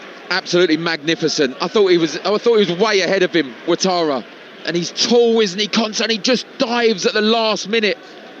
Just predicts where he's going to shoot and blocks it. Tremendous, because we're right behind that, and it looks like that's heading into the goal before he blocks it. That's why he's now at England international, I guess, with defending like that. Ezri Konsa. Villa still a goal to the good then. 8 minutes gone after the restart here on Talksport 2 in the Carabao Cup. Tottenham still 1-0 up at home to Villarreal in the Champions League. Meantime, Arsenal won earlier tonight in Bilbao against Athletic Club. Goals from Martin Elliott and Trossard did the business for Arsenal. Onyeka under pressure from McGinn, facing his own penalty area. That's how the first goal came about tonight. But Brentford survived that time, and it's brought away by Vandenberg. Looks for Hickey on the right hand side, just inside the Villa half. Cuts in field and flicks it back to Vandenberg, who's now playing as the centre of the three. Collins to his right, Arthur to his left. Vandenberg tries to clip it infield for Carvalho, but that's intercepted by Bogard for Aston Villa. But then an attempted 1-2 between Bogard and Maatsen doesn't come off, and Brentford have a throw taken quickly. But there's no room on that far side. In fact, there's a free kick being given for a foul by Maatsen on Hickey. And a chance for Brentford maybe to work the ball into the box. Just over 15,000 here tonight at the G-Tech Community Stadium, looking on as the scoreline is still as it was at half-time. Brentford 0, Aston Villa 1. That's a fully committed challenge from Maatsen. I think he was lucky to get away with a yellow card there. I know the referee John Brooks is talking to him, but no yellow card given. And it's a good follow-in from Aston Villa as well. Was that nearly 2,500 people travelled down? It's fantastic on a Tuesday evening. They are in that north-east corner, very much enjoying the fact that their team found their way to goal. after over 400 minutes of football. Austin McPhee, the set-piece coach, stood next to Unai Emery, sorting out the defensive work from this set-piece that Brentford clip into the Villa box. Up goes the keeper, claims it well, Bizot. Very comfortable in actual fact in the end, no real pressure on him. Bowls it out underarm to Cash, and Villa start to build again from the back. 10 minutes gone, second half. Brentford 0, Villa 1. Here's Darren Ambrose. Yeah, it's a poor delivery. When you get those set plays, particularly if you're losing, you just need to get the delivery right. I think it was Aaron Hickey just allowed Bizot just to come out comfortably, catch it. But I think it's been all Aston Villa in this second half. Gesson again trying to get away from Rico Henry, this time too heavy a touch, and Henry got himself between man and ball to win it back. Karabakh have equalised in Lisbon against Benfica 2-2. They were 2-0 down, it's now 2-2 in the Stadium of Light. Ball cleared downfield by Valdimarson. Torres has got his arms all over Ouattara. No foul, says the referee. And Cash just over halfway, being jockeyed by Milambo, works it back for Konsa. Short pass for McGinn, just inside his own half. Plays it back for Pau Torres. Quick pass through the middle, looking for Marlon. But Vandenberg stepped out of defence and read that. And he's looking down the right-hand side for Ouattara, who's trying to make a nuisance of himself and forces Pau Torres to put the ball out of play for a Brentford throw. 1-0 Villa. Yeah, direct. Sometimes you have to play that way. And Ouattara caused problems in the first half, didn't he? This time he's done it once again, and Pau Torres, all he could do was put it out of play. Will we see the first long throw? Almost certainly. Frank Onyeka's picked up one of the loose balls from the bibs and cones. This sort of area from the other side of the pitch, from where Brentford got their late equaliser here on Saturday Night Live on Talksport against Chelsea. So it's the right-hand side, the far side of the field from us, about 10 yards from the corner flag. Onyeka hurls it into the near post. Up go the heads, cleared away by Torres. Volleyed into the net by Aaron Hickey. What a finish from Aaron Hickey! Back in the game of football after so long out, and he fires in a beauty on the volley after Torres could only head the long throw, half clear. Drops for Hickey, 15 yards out, and he creams it into the top corner for the equaliser. Brentford 1, Villa 1. Wow, Dan, I can't tell you how difficult this is. And there's Aaron Hickey. He doesn't go full-on strike. He hits it on the volley with the inside of his boot. He's kind of like whipped it on the volley into the far top corner. They've defended it. Pau Torres has headed it clear. That is magnificent. You will not see a better volley than that all week, all month. He got injured in October 2023, Aaron Hickey, and he missed pretty much 2 years of football. Honestly. Came in for the Bournemouth game for a rare start, and now he has a goal to bring Brentford level just shy of the hour mark. Darren Ambrose to my left is still shaking his head at what he's just witnessed. You know, sometimes you just have to smile. You just have to smile and say that was world class. The technique of that inside, whipped it on the volley with the inside of his boot into the far top corner. Our angle, it looked tremendous. Sancho at the other end for Villa as they try and respond to being pegged back here. 1-1 the score, but then Maatsen loses control, and Hickey, back doing his defensive duties now, tries to bring it away, wins a throw. Now, do we count that as the long throw causing another goal? Yes, of course. Because it was a Villa player that headed it clear. Yeah, Pau Torres headed it clear. There he was. I'm seeing the replay here. I just admiring it. Oh, it's Ambrose-esque, that, isn't it? It's unbelievable. Right in step into the top corner, and Bizot just looked on, as we all did, watching it sail into the corner. Brentford 1, Villa 1 then, on Talksport 2, in the Carabao Cup. Matty Cash for the visitors, being held up by Milambo, works it back for Konsa. Konsa's now got Carvalho sniffing around him. Back it goes to Bizot. Oh, that's a poor hurried clearance. Misses out Torres. Going to be another long throw, is it? Or are they going to take it short this time? No, of course they're going to take it long. He pretended that he was going to throw it early. Of course they're not. They're setting it up. So they've already had one goal to speak of from a long throw. That's 8 goals from long throws that Brentford have scored since the start of last season. Way more than anybody else in English football. And Onyeka drying the ball on the towel that's very handily left next to the cone that it's placed on. It must have had a bit of water on it from the sprinklers at half time, because it can't possibly be wet. And it comes from Onyeka, more high, looping, punched away by Bizot to the edge of the area. Yarmolyuk hooks it over his head, brought down by Carvalho by his right boot. Looked like he was caught by McGinn, but the referee says play on. Guesson trying to bring it clear, one back by Dango Ouattara, and then he's dispossessed by McGinn. Ouattara fouls him, free kick to Aston Villa in the centre circle, and Carvalho looks imploringly at the referee to ask why he wasn't given a free kick. I don't think it was a free kick on Carvalho. Left hand side, Sancho for Villa coming forward down the left hand side of the area, gives it back to Maatsen. 1-1 here, an hour gone on Talksport 2 at the GTEC, and now a foul on Maatsen from Onyeka gives a free kick to Aston Villa just past the midway point of the Brentford half, out towards the left hand side. It's getting lively again, one apiece. Yeah, it's been a good start to this second half. What, be 15 minutes just over of the second half. I mean, they're complaining, John McGinn's complaining, but there's no booking on that. Onyeka just caught him. It's a quick play from Maatsen, goes to get a 1-2, just catches him. Right decision, free kick, nothing more, nothing less, but it's dangerous. 1-1 here, 1-1 in the Juventus Stadium as Juve equalise against Dortmund. Kenan Yildiz with the goal, and Dortmund have just gone back in front almost as soon as Juventus equalise. Dortmund make it 2-1.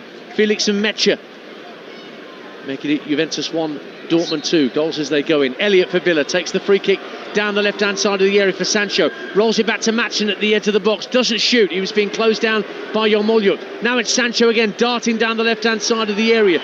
Support out there from McGinn, first time crossed into the area, headed up into the air by Henry. Oh, an awful attempted punch by Valdimarsson, but he got away with it. It stayed in play courtesy of Arthur, but that was like me trying to punch the ball clear. Honestly, that is lack of confidence. That's, you've made a mistake in the first half, try and clear it. Should just stand there and catch that, put your arms in the air and catch it. Villa still have possession, 1-1, 62 played. Little back heel from Elliott, gets Sancho into the game. Pau Torres turns, shoots, it's blocked on the way to goal by Vandenberg. Now Brentford trying to get it clear. Was that a high boot from Torres? No. Yes, it was, says the referee. Took his time there, John Brooks, to then give the offence against the Villa number 14. And Brentford have a free kick to get it downfield. 1-1 the score. Some lovely interplay from Villa down the left-hand side of the area there. Yeah, just seeing a replay. What we're actually seeing a replay on our monitors is Valdimarsson's attempted punch. He's unmarked in the box, the goalkeeper. No one's challenging him. Just catch it. I've seen stronger punches in a bowl at a kid's party. Orange squash and blackcurrant squash mixed together. That's a lethal combination.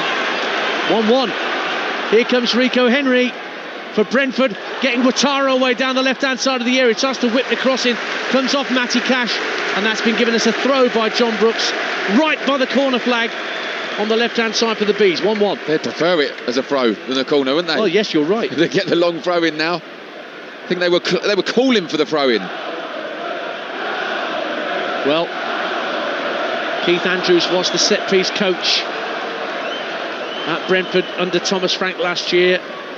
Brought the long throw into play, so effective, and it will come from this left-hand side. This is where the equaliser came from against Chelsea on Saturday night, from this near side to us as Onyeka winds up for the throw, hurls it into the near post, flicked on by Arthur to the far post, clawed out by Bizot to stop it dropping in at the far post. It's won back by Brentford, trying to keep it in at the byline, driven in and turned behind by Konsa. Has that gone behind for a corner? Not quite.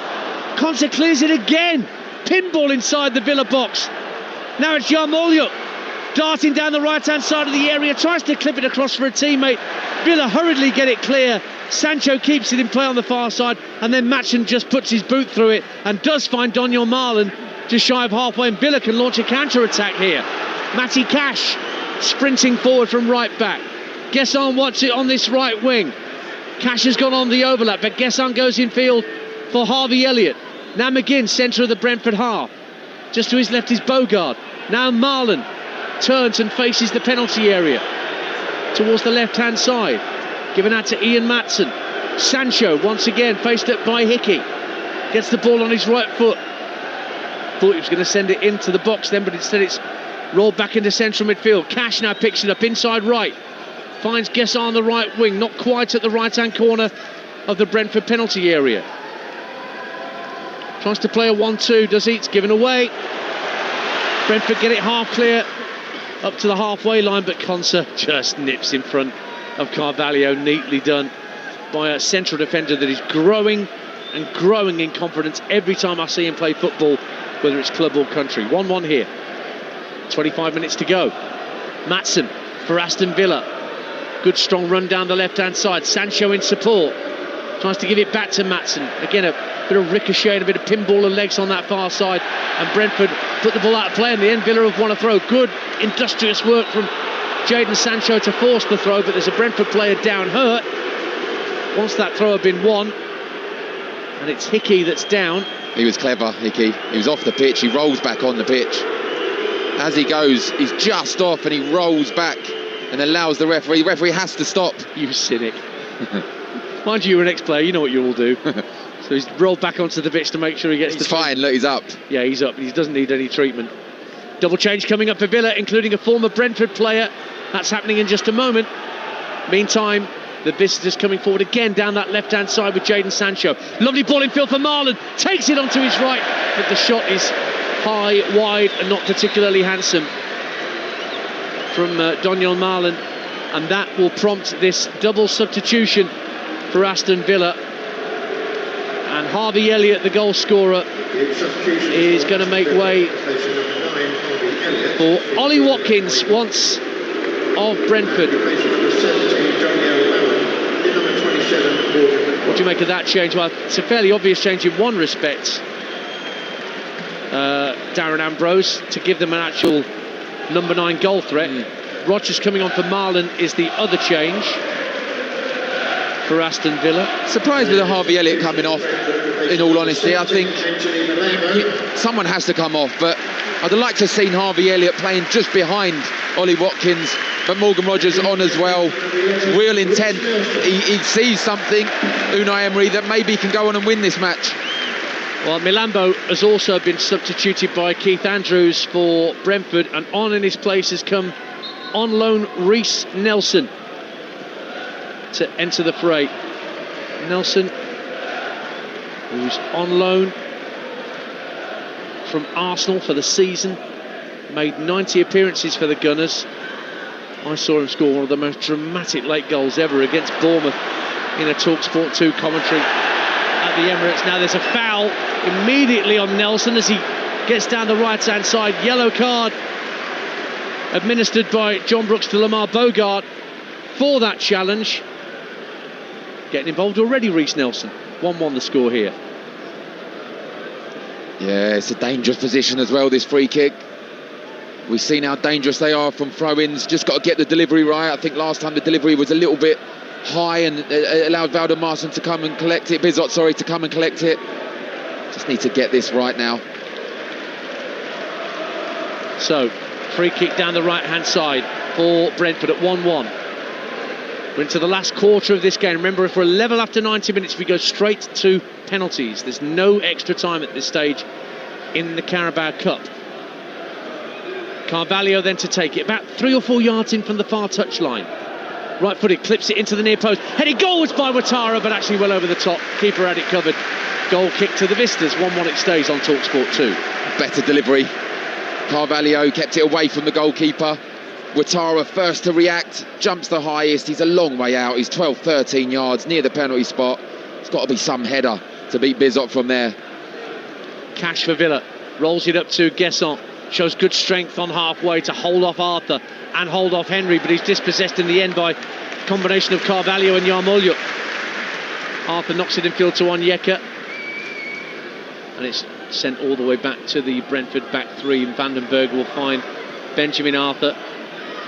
Yarmolyuk just been pressurised by McGinn. Oh, he fired that back at some pace to Valdemarson, collected it well enough. I think today is the anniversary of that famous Peter Enkelman goal. That was probably harder than Harvey Elliott's shot. it's borderline, isn't it, Darren Ambrose? He done well, Valdemarson. Just over 20 minutes to go in this Carabao Cup tie, 1-1. Bizot, the Villa keeper, under pressure, clears left-footed, flicked on by Sancho over halfway. Watkins goes out to that left-hand side, but Vandenberg comfortably there first for Brentford to knock it back to his keeper with a slightly easier pass for Valdimarsson to control. Now he hits it long down the centre of the field, and straight after it is Ouattara, but he just couldn't get his toe onto the ball as it went downfield. Quick thinking from Valdimarsson, applauded by his manager. Went straight through to the goalkeeper. That is so close. I think millimetres Ouattara to controlling that. And he would have been a one-on-one against Bizot. My producer Declan just reminded, it was 23 years ago to the day that Olof Mellberg threw the ball in, and Peter Enkelman, the Aston Villa goalkeeper, saw it trickle under his boot.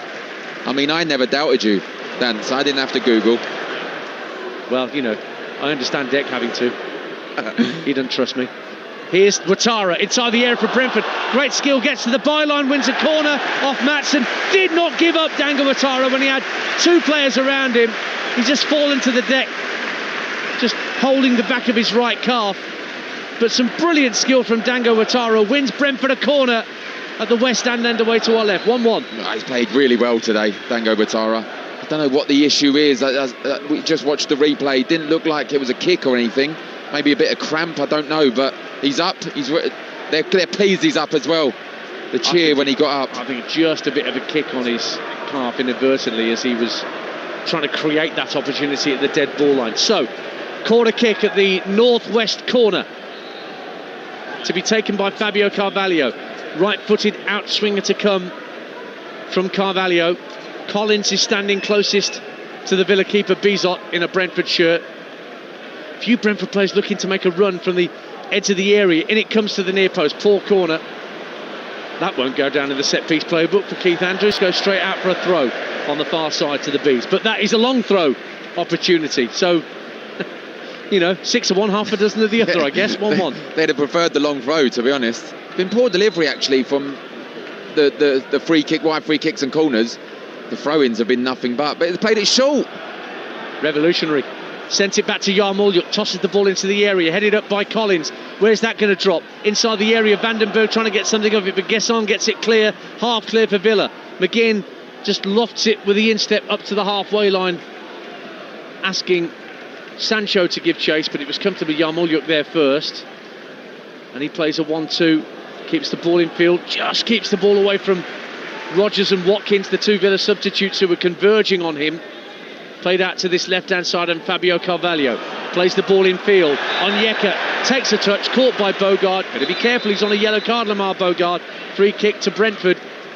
17 and a half minutes of normal time to play on Talksport 2 in this cup tie, and penalties beckon with the score at 1-1. The rounded groan when Onyeka played the short throw-in as opposed to throwing it in the box there. Henry gets away down the left-hand side, but the offside flag goes up against the Brentford number 3. Two more changes coming up from Unai Emery as well. Boubacar Kamara and Emi Buendia are going to be coming on for Aston Villa. And the first player to make way, Jadon Sancho. What have you made of his first full start for Villa tonight, Darren Ambrose? Bits and spurts, I think. He's done okay. A little bit disappointing that he doesn't attack the fullback more, because when he does, he did in the first half. And he looks exciting when he does, but when he doesn't, he slows the play down. I think that's just a lack of game time, lack of confidence. That will come, of course that will come. The other change after Buendia for Sancho is Boubacar Kamara on for Bogard, who picked up a yellow card and just committed that foul that might have just made Unai Emery think, no, let's keep you protected. Make sure you don't get 2 yellows this evening. And Kamara straight in the action for Aston Villa. 1-1. 74 minutes played on Talksport 2. Remember, more Champions League football tomorrow night. Mouth-watering ties, whichever station you tune into. Talksport, Liverpool, Atletico Madrid, 8 o'clock kickoff. Our build-up starts at 7. And we've got Champions League drive before that at 4 with Andy Goldstein and Darren Bent. Over on here on Talksport 2, it's Bayern Munich against Chelsea at 8 o'clock. There's a double change coming up for Brentford. Mikkel Damsgaard and Michael Coyote going to be on in the fullness of time. Once the ball next goes dead. Rodgers for Villa loses out just inside the Brentford half. Benjamin Arthur calmly rolls the ball back to his goalkeeper. Makes an angle for a pass to be sent back out to him, but it's gone out to Collins. Now Hickey tucks the ball in field for Vandenberg, up to halfway. Brilliant control once again from Dango Ouattara. Love that. And it's worked back to Arthur. Arthur sees Henry in space, picks it up left-hand side. Now can have a run at Cash maybe for Brentford. Support from Carvalho, who picks it up now left-hand side for Brentford. Strokes it in field for Yarmolyuk. Vandenberg finds Collins. Out to Hickey, right-hand side. I think Hickey might be coming off here. I think Coyote's a fairly obvious straight swap for him. Not sure who Damsgaard would be coming on for, obviously. Good work from Carvalho to get his toe in and win the ball on halfway. Onyeka for Brentford. 1-1 the score if you're just tuning in. Quarter of an hour to go. Hickey for Brentford, right-hand side, midway point of the Villa half as they attack the West End. It's not back to Nathan Collins, who came on as a second-half substitute for Christopher Ayer, who picked up a knock. Ball's back with Arthur on his Brentford debut tonight, the young defender. Finds Vandenberg and now Collins, patiently working it from left to right. Then it's Hickey trying to work it forward. Intercepted by Torres. One back quickly by Brentford. Slid forward by Onyeka, looking for the run of Ouattara, who'll keep it in play by the dead ball line. Didn't think he had the pace to catch up with that, but he was very fleet of foot there. Work back to Yarmolyuk. Floats a ball into the area, looking for Carvalho. Cash heads it half clear, but Rico Henry on the scene, but he's going to let the ball drift out because what Brentford want is another long throw to hurl into the Villa box, 10 yards from the corner flag. 1-1, but before that long throw can be taken, Keith Andrews wants that double change to be made.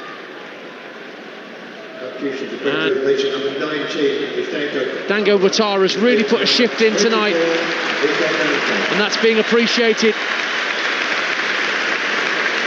by the locals, but Mikael Damsgaard's going to come on for him, and the other change, we'll wait to see what number goes up. It will be indeed Aaron Hickey that is coming off to allow Michael Coyote, the Italian, to come on in his place. Listen to that ovation from around us here at the G-Tech for both players, but I think Darren Ambrose especially for Dango Ouattara. One that scored an absolute worldie in Hickey, and one who's been Brentford's best player in Dango Ouattara. I thought he was exceptional, and particularly in this second half. And you just said there, the pace he showed to keep that ball on the pitch. I'm thinking maybe they could have kept him on. He didn't look like he was struggling. Maybe they're protecting him though. Well, as I say, that's such a long time out of the game. Subconsciously, he must be wondering if he's okay. Juventus 2, Dortmund 3. In comes a long throw from Coyote. Caught well by Bizot on his 6-yard line. Players all around him, but he stayed strong there, the Villa keeper. Stays 1-1, 12 minutes to go. Got an applaud as well from Unai Emery. That's what you want. If a long throw comes in, it's anywhere near in the vicinity of you as a goalkeeper, come out and catch it. Don't punch, just catch it and take all the pressure off. And he got rightly applauded from his manager. Here's Gesson for Villa, just inside the Brentford half. Works it in field to Rodgers. Oh, lovely turn. Plays it through, looking for Watkins. Just slightly overhit from Morgan Rodgers. Lovely idea. Lovely idea. He, of course, set up an England goal with a lovely reverse ball during the international break. And he tried to find Watkins there similarly, but it didn't quite come off for him. Yeah, lovely little Cruyff turn in the middle of the pitch there. Got away from the defender. Tried that little through ball in between the goalkeeper and the back line, but just a little bit close to Valdemarson, who just picked it up. Damsgaard, who had picked up a bug and wasn't available at the weekend, only on the bench tonight, but he's getting a run here with 11 minutes to play. In possession now, Damsgaard. Lovely ball for Carvalho, who's offside, as it turns out. So it'll be a free kick to Aston Villa. Scores 1-1 here. And Evan Gesson is being replaced here by Jamaldine Jimo from the Aston Villa Academy. Made a few substitute appearances so far, mostly in the Premier League, but he played 8 minutes in the FA Cup back in February against Cardiff. and he's on, replacing Guesson down the right-hand side. Down the left-hand side of the Brentford area is Watkins. He played a ball along the deck to the area looking for Rodgers, but the heel of the Brentford defender kept it away from Villa's attackers. Then Carvalho says he was being held by Concert in the centre circle. Referee shakes his head. We play on. 10 minutes to go. Is there a winner in this cup tie in 90 minutes, or are we going to penalties at the G-Tech on Talksport 2? Cash for Villa. Finds McGinn just over the halfway line. It's rolled back just inside the Villa half for Concert. Now Torres down the left-hand side.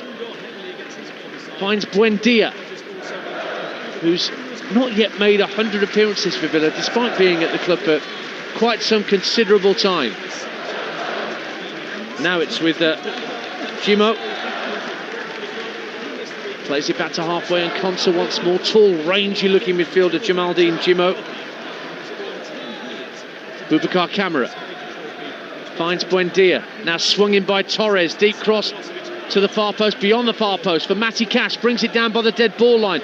Feints to cross on his right, then sends the ball in on his left. Good defending to head it away by Kayode, at the expense though of a Villa corner in front of their supporters in that northeast corner. 1-1. Brilliant defending, Kayode back post. Matty Cash just snuck round to the right hand side. The long delivery, just lovely defending to flick it off for a corner. Austin McPhee, the set piece coach for Villa, very distinguishable with his long hair, looking like a member of Lynyrd Skynyrd, telling Boubacar Kamara to get out of that clutch of players by the 6-yard box and wait outside the area as Cash swings the corner in, headed out to the edge of the box. Maatsen tries to volley it back into the danger area, drifts away, picked up by John McGinn, stayed onside, right hand corner of the box. Lovely left-footed ball to the far stick. In goes Cash, blocked by the keeper in behind for another Aston Villa corner. Swirling cross from John McGinn caused all sorts of problems. Cash at the far post on the left-hand side of the box, connected but dealt with by the keeper. 1-1. Oh, it's a lovely delivery, John McGinn. We know he's got a great left foot. It's good connection, Matty Cash at the back post. Found himself there after the corner.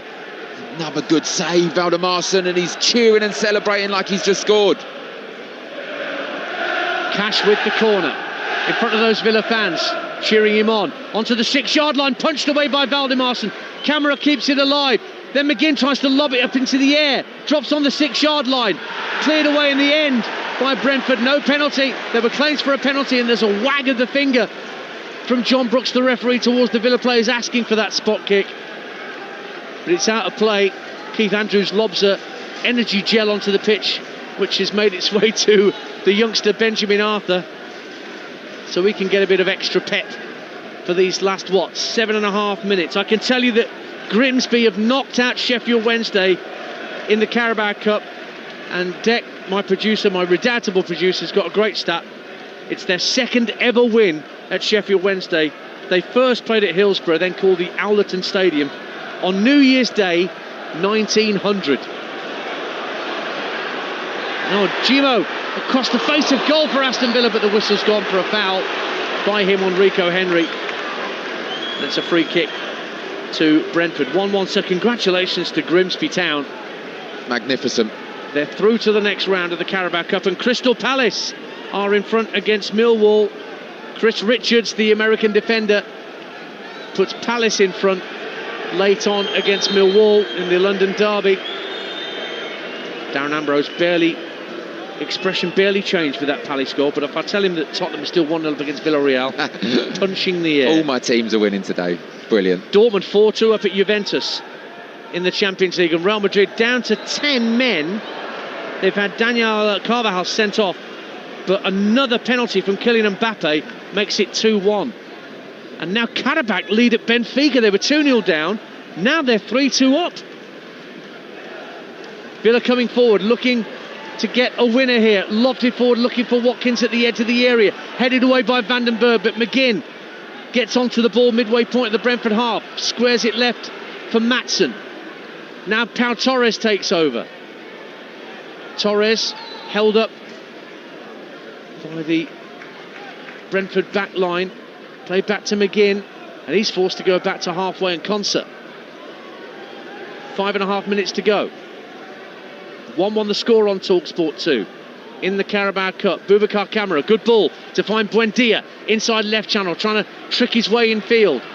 It ricocheted away from him, almost into the path of Ollie Watkins.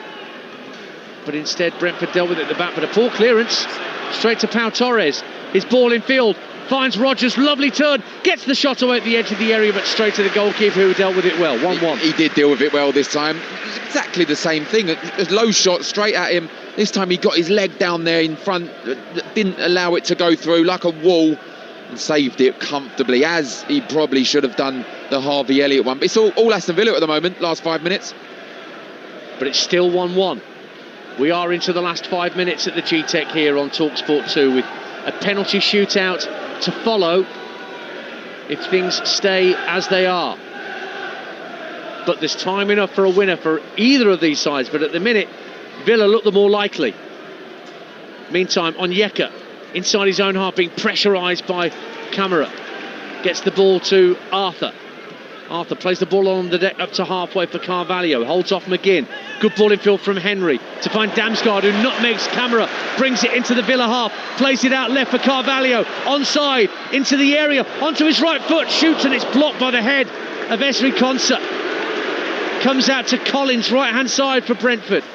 Villa now holding their line at the edge of the area. Damsgaard again gets the ball on his right and fires it just over the angle of post and bar. And it's a goal kick to Aston Villa. And that had Beaslot, the keeper, flying across to his left-hand side, worrying if that might creep in. 1-1. Great strike, Damsgaard. Just over the bar. Maybe could have slipped. I think it was Reece Nelson. Maybe could have slipped him in. But and again, just before that, lovely defending. Great block from Konsa. Carvalho gets the ball, cuts inside, hits a lovely shot, looks to be heading towards the far post. Konsa, brave, gets his head to it. The thoughts of Darren Ambrose on Talksport 2 as we enter the last 3.5 minutes of normal time. Brentford 1, Aston Villa 1. Elliott with Villa's first goal of the season just before half-time. Gift wrap for him by Vitaly Janelt, but a sumptuous equaliser from Aaron Hickey to bring Brentford level just before the hour mark. And that's how we stay at the moment. Henry, good ball in field to find Vandenberg, who can bring the ball up towards the halfway line. Plays into the path of Collins, running to his right. Collins just checks his run for a moment, under pressure from Buendia. Yarmolyuk picks it up from Onyeka now, driving towards the edge of the area. Yarmolyuk, right-hand corner of the box, plays it with the outside of his boot, looking for Carvalho, didn't get enough strength on it, headed away by Cash. Villa bring it down. Rodgers, though, is dispossessed by Henry, stepping in field. Now he rolls it out to Carvalho, left-hand corner of the box. Henry's gone again, plays it across the face of goal. Konsa, once again, right place, right time for Aston Villa, 1-1. No, he's like a ball magnet, Konsa, in the box. Everything is going to him and he's clearing it all.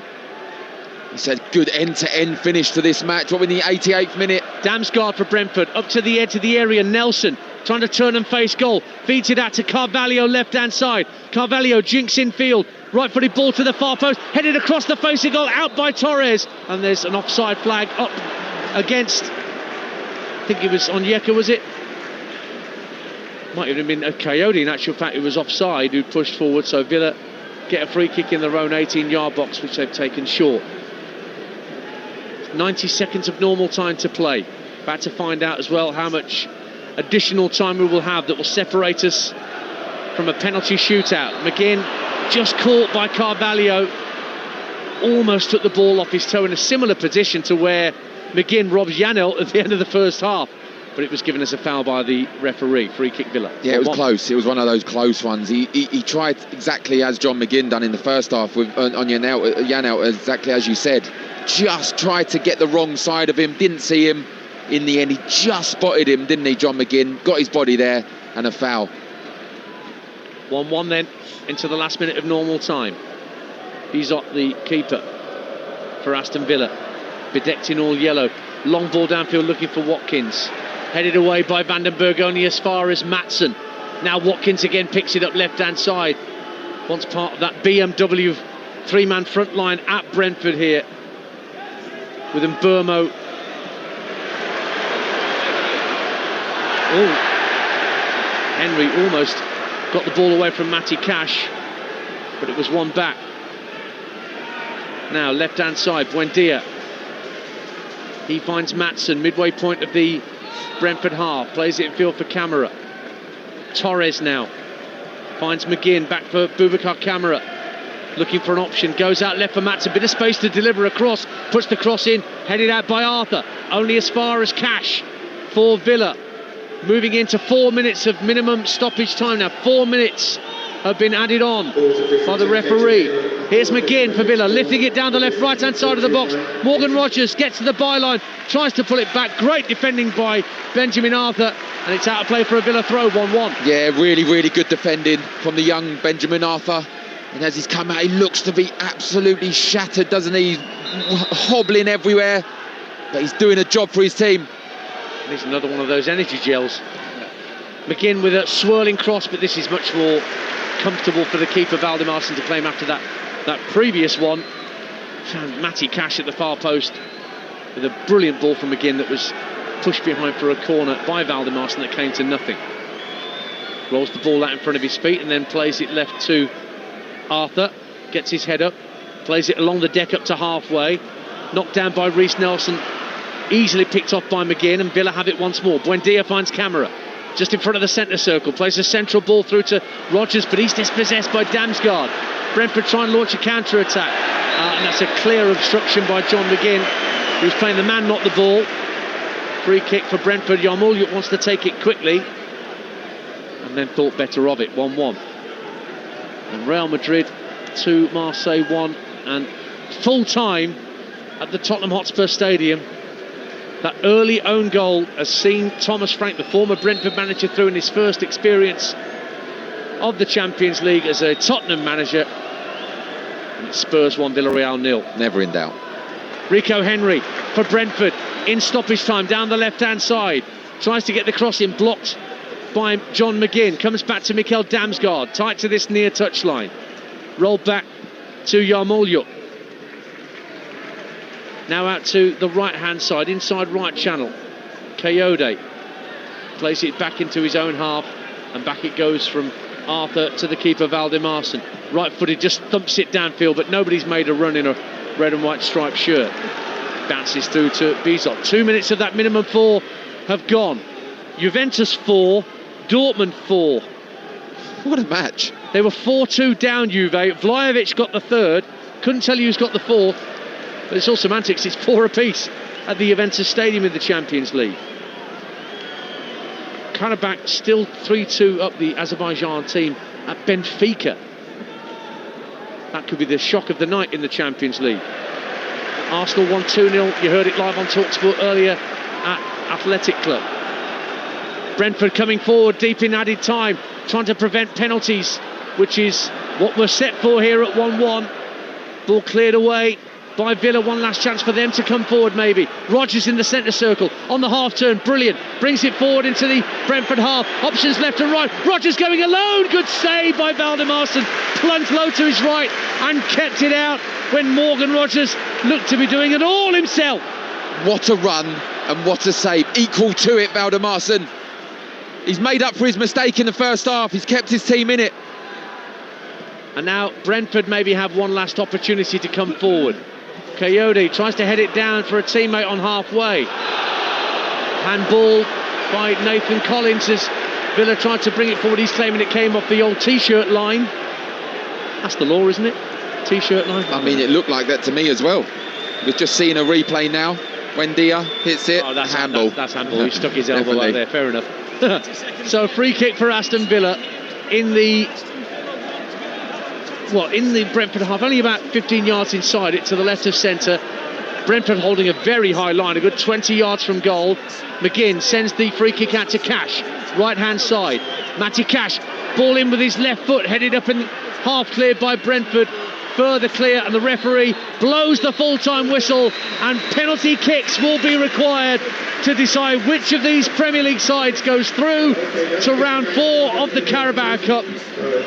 Aston Villa had the lead just shy of the half-time whistle when Vitaly Janelt was dispossessed by John McGinn in front of the Brentford penalty area. It broke for Harvey Elliott, who scored his first goal on loan from Liverpool, and Villa's first goal of the season in any match. But a brilliant volley from Aaron Hickey just before the hour, after one of Brentford's long throws was only half cleared by the Villa back line. Wonderful volley from Hickey, brought things level, and that is how things stayed. There were chances for either side to win it. Cash had a great chance from a swirling McGinn cross. Carvalho had a right-footed shot that looked goal-bound, but Konsa was right place, right time to get it away. And so it's all going to be decided, Darren Ambrose, from 12 yards with a full-time score of Brentford 1, Aston Villa 1. Yep, 1-1. But it's a good game, Dan. It really was. Particularly in the last 20 minutes, end-to-end. After Brentford equalised, both teams going at it. Unai Emery making changes, Morgan Rogers, Ollie Watkins, Bouba Kamara coming on, trying to win the game. Buendia as well, all positive changes. And I'm interested now. They're right in front of us from our position in the stadium. They're right in front of us. I'm looking who's volunteering, who wants to take the penalties. The Brentford team, Keith Andrews, has got them all in a huddle. I mean, the Aston Villa players, they're not quite in a huddle. Tyrone Mings walking around, patting everyone on the back. Interesting. Who's stepping up? Who wants to be a hero? Who's got the bottle to take one now? So the discussions are going on down beneath us as to the 1 to 5s at least. Who's going to take the spot kicks? Meanwhile, John Brooks wants the two captains to come over and sort out the coin toss for who goes first and at what end. And John McGinn now emerges from the Villa huddle to join Nathan Collins on the halfway line, so it can all be sorted out.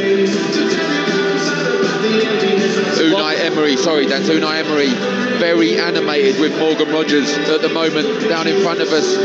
I don't know if he's not volunteered or he looked really animated, a little bit angry, and now they're opposite sides. Morgan Rogers not really getting involved in the huddle. People going up to him, patting him on the back. I'm interested to see what's happened there. I think Unai Emery's now going to talk to him. Trying to have a word with him again, yeah, there's a bit of finger wagging going on. Well, maybe Morgan Rogers is taking one, we just don't know, but he did look quite furious for a moment there, Unai Emery, and he's giving a very stern talking to Morgan Rogers, whilst the coin toss has long since been decided. I'm kind of drawn to what's happening. Me too. Between the Villa number 27 and his manager.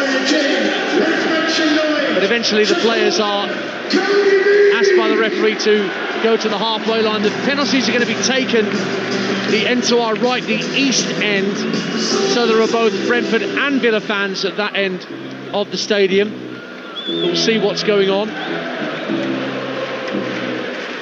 Now the referee wants to bring over both keepers to remind them about the rules of encroachment, Darren Ambrose, for a penalty shootout. You've got to keep 1 foot on the goal line at least when the ball is struck.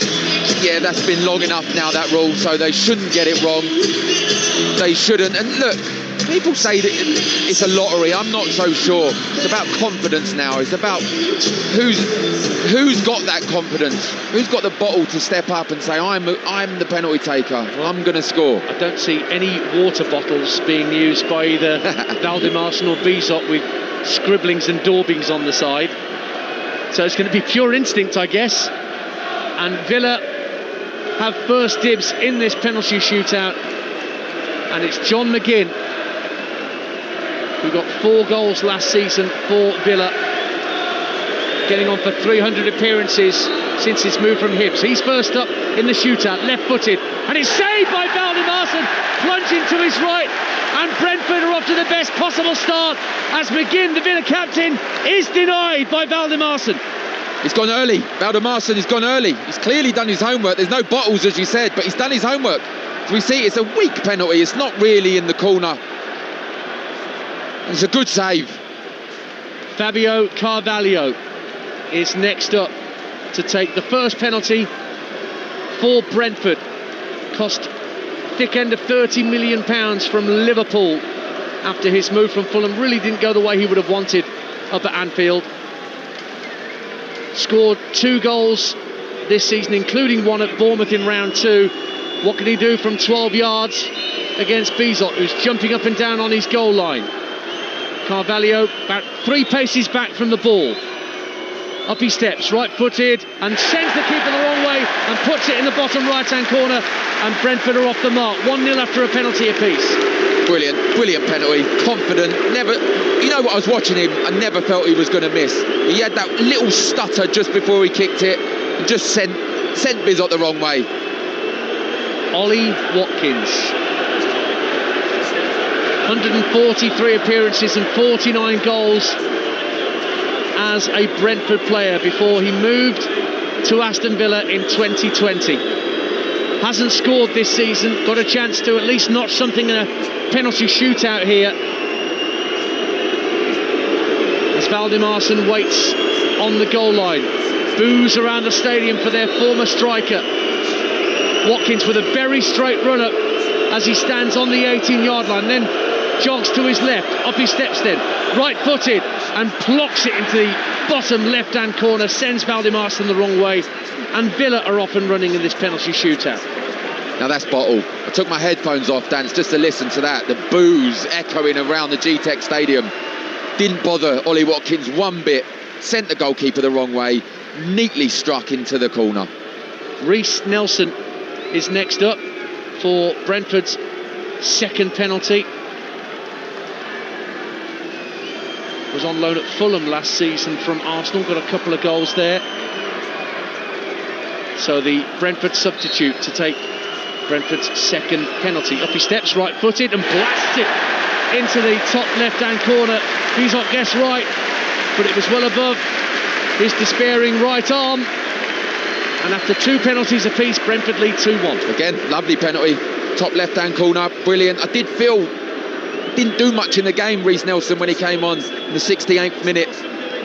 Full of confidence there, was never missing. Emi Buendia, who's made his 100th appearance coming off the bench for Aston Villa tonight.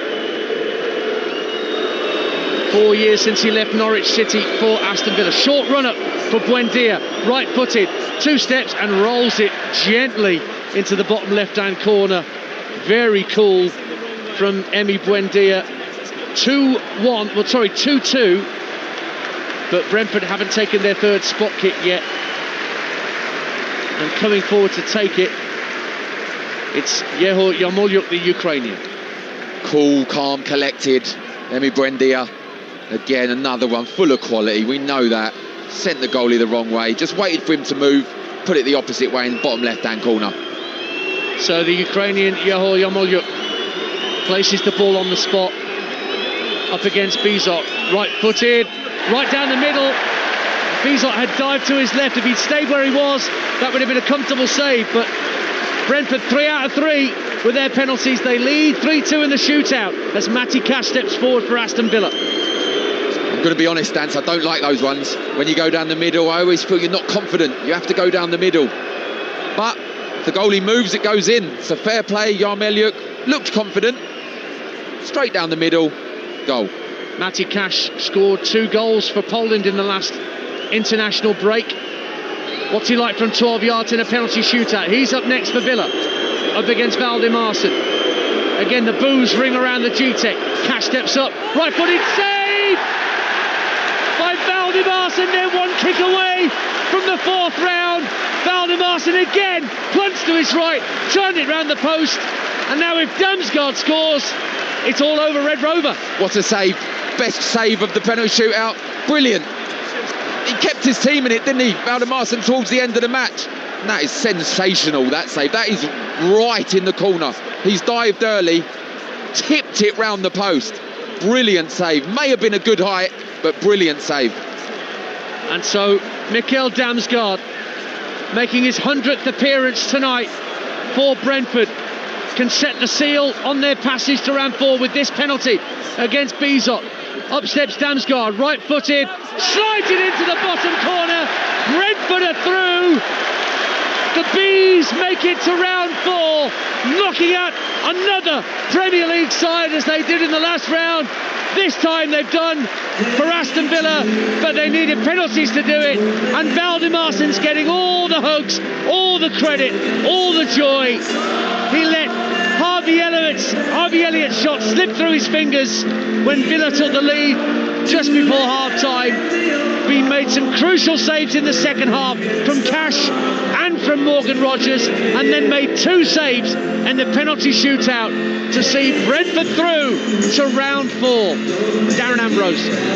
It's a horrible way to lose, but Dan, this is a great way to win in a penalty shootout, and rightly so. Valdemarson made the error, didn't he, in the first half, saved his team the end of the second half, and won it for his team with not 1 but 2.